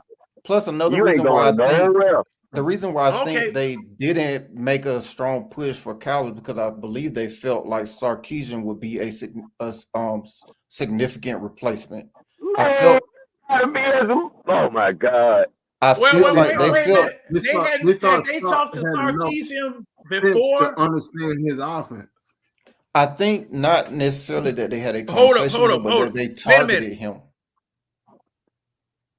It ain't but one person that No, that was Dan Quinn's friend. I know. Wasn't I ain't even going into that, man. A friend of Dan Quinn? Yeah. You're gonna give me one up again, man. I'm trying to calm down. So hold on. Hold on. And Sarkisian were close friends like that. He would have gave Sarkisian free autonomy over the offense and let him run his own scheme. Instead, what he tried to do is get Sark to run a variation of Kyle Shanahan offense, and it didn't work out. Winston, Dan Quinn is a moron. Hold up. No. I'm telling you. Let me tell you what happened. They did not. No. Now I know this for a fact. That was for Matt Ryan's benefit. Put the playbook down in front of Sarkisian and told him, "You will call plays out of this book." Exactly. They ran a variation. They told him, "These are the plays you're gonna run." But it wasn't no variation. It wasn't no variation. It was the benefit was for Matt because he had just mastered the play. Matt Ryan. You're not catching what I'm saying. Right. When I say a variation of it, it's Shanahan's playbook. It's Shanahan's playbook, but it would never be Shanahan's actual play calling because Shanahan is not calling the play. So it's a very drunk ass start to call the damn play.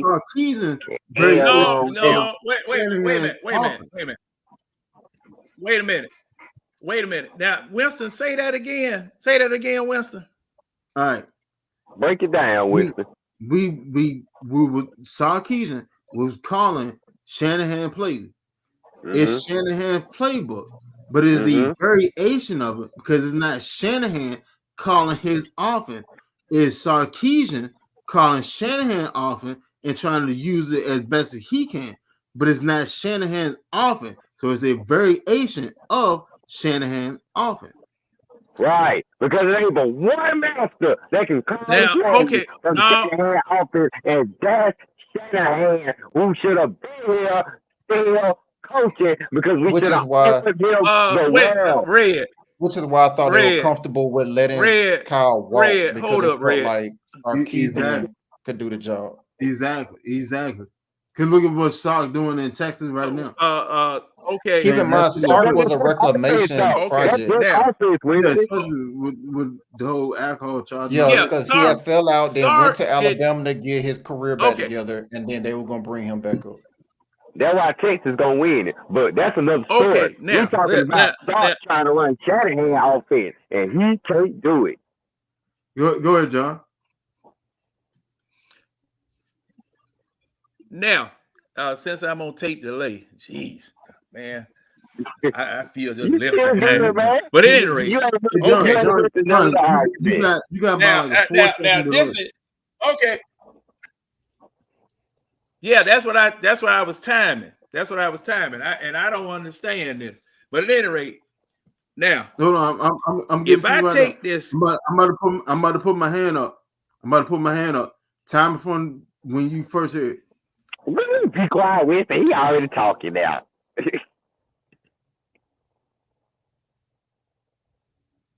now, Dang. Oh, Jesus. I don't know why you let Winston time you swear. yeah, hey, put it up again, Winston. Yo, that was 12 seconds, John. Winston, you fake direct ass. All right, hold on. All right, y'all count this down too. I'm about to put my hand up, John.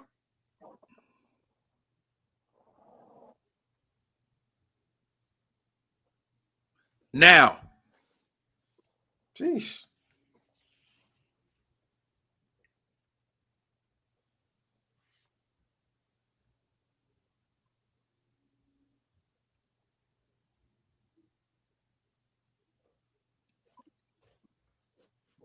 John got AOL out there. Doing that dial up, bro. Man, look at that. Winston been saying man, it you now. know what? Yeah, well, I said now. Well, go ahead. Okay, go ahead. wait a minute. Let's reverse this. Let's reverse this. Now it was about around. Let's reverse this. I'm going to put my hand up. Yeah, I think, man, it's varying between 4 and 8 seconds of a delay, and I don't understand why. Man, my signal strength must be. I don't know What you got? before, What you but- got running in your background, Sure. bro? Are you on the computer? John out there in the project. Y'all see the brick wall behind him? Hold up. Everybody's sitting messed up. He want to be out there trapping late at night.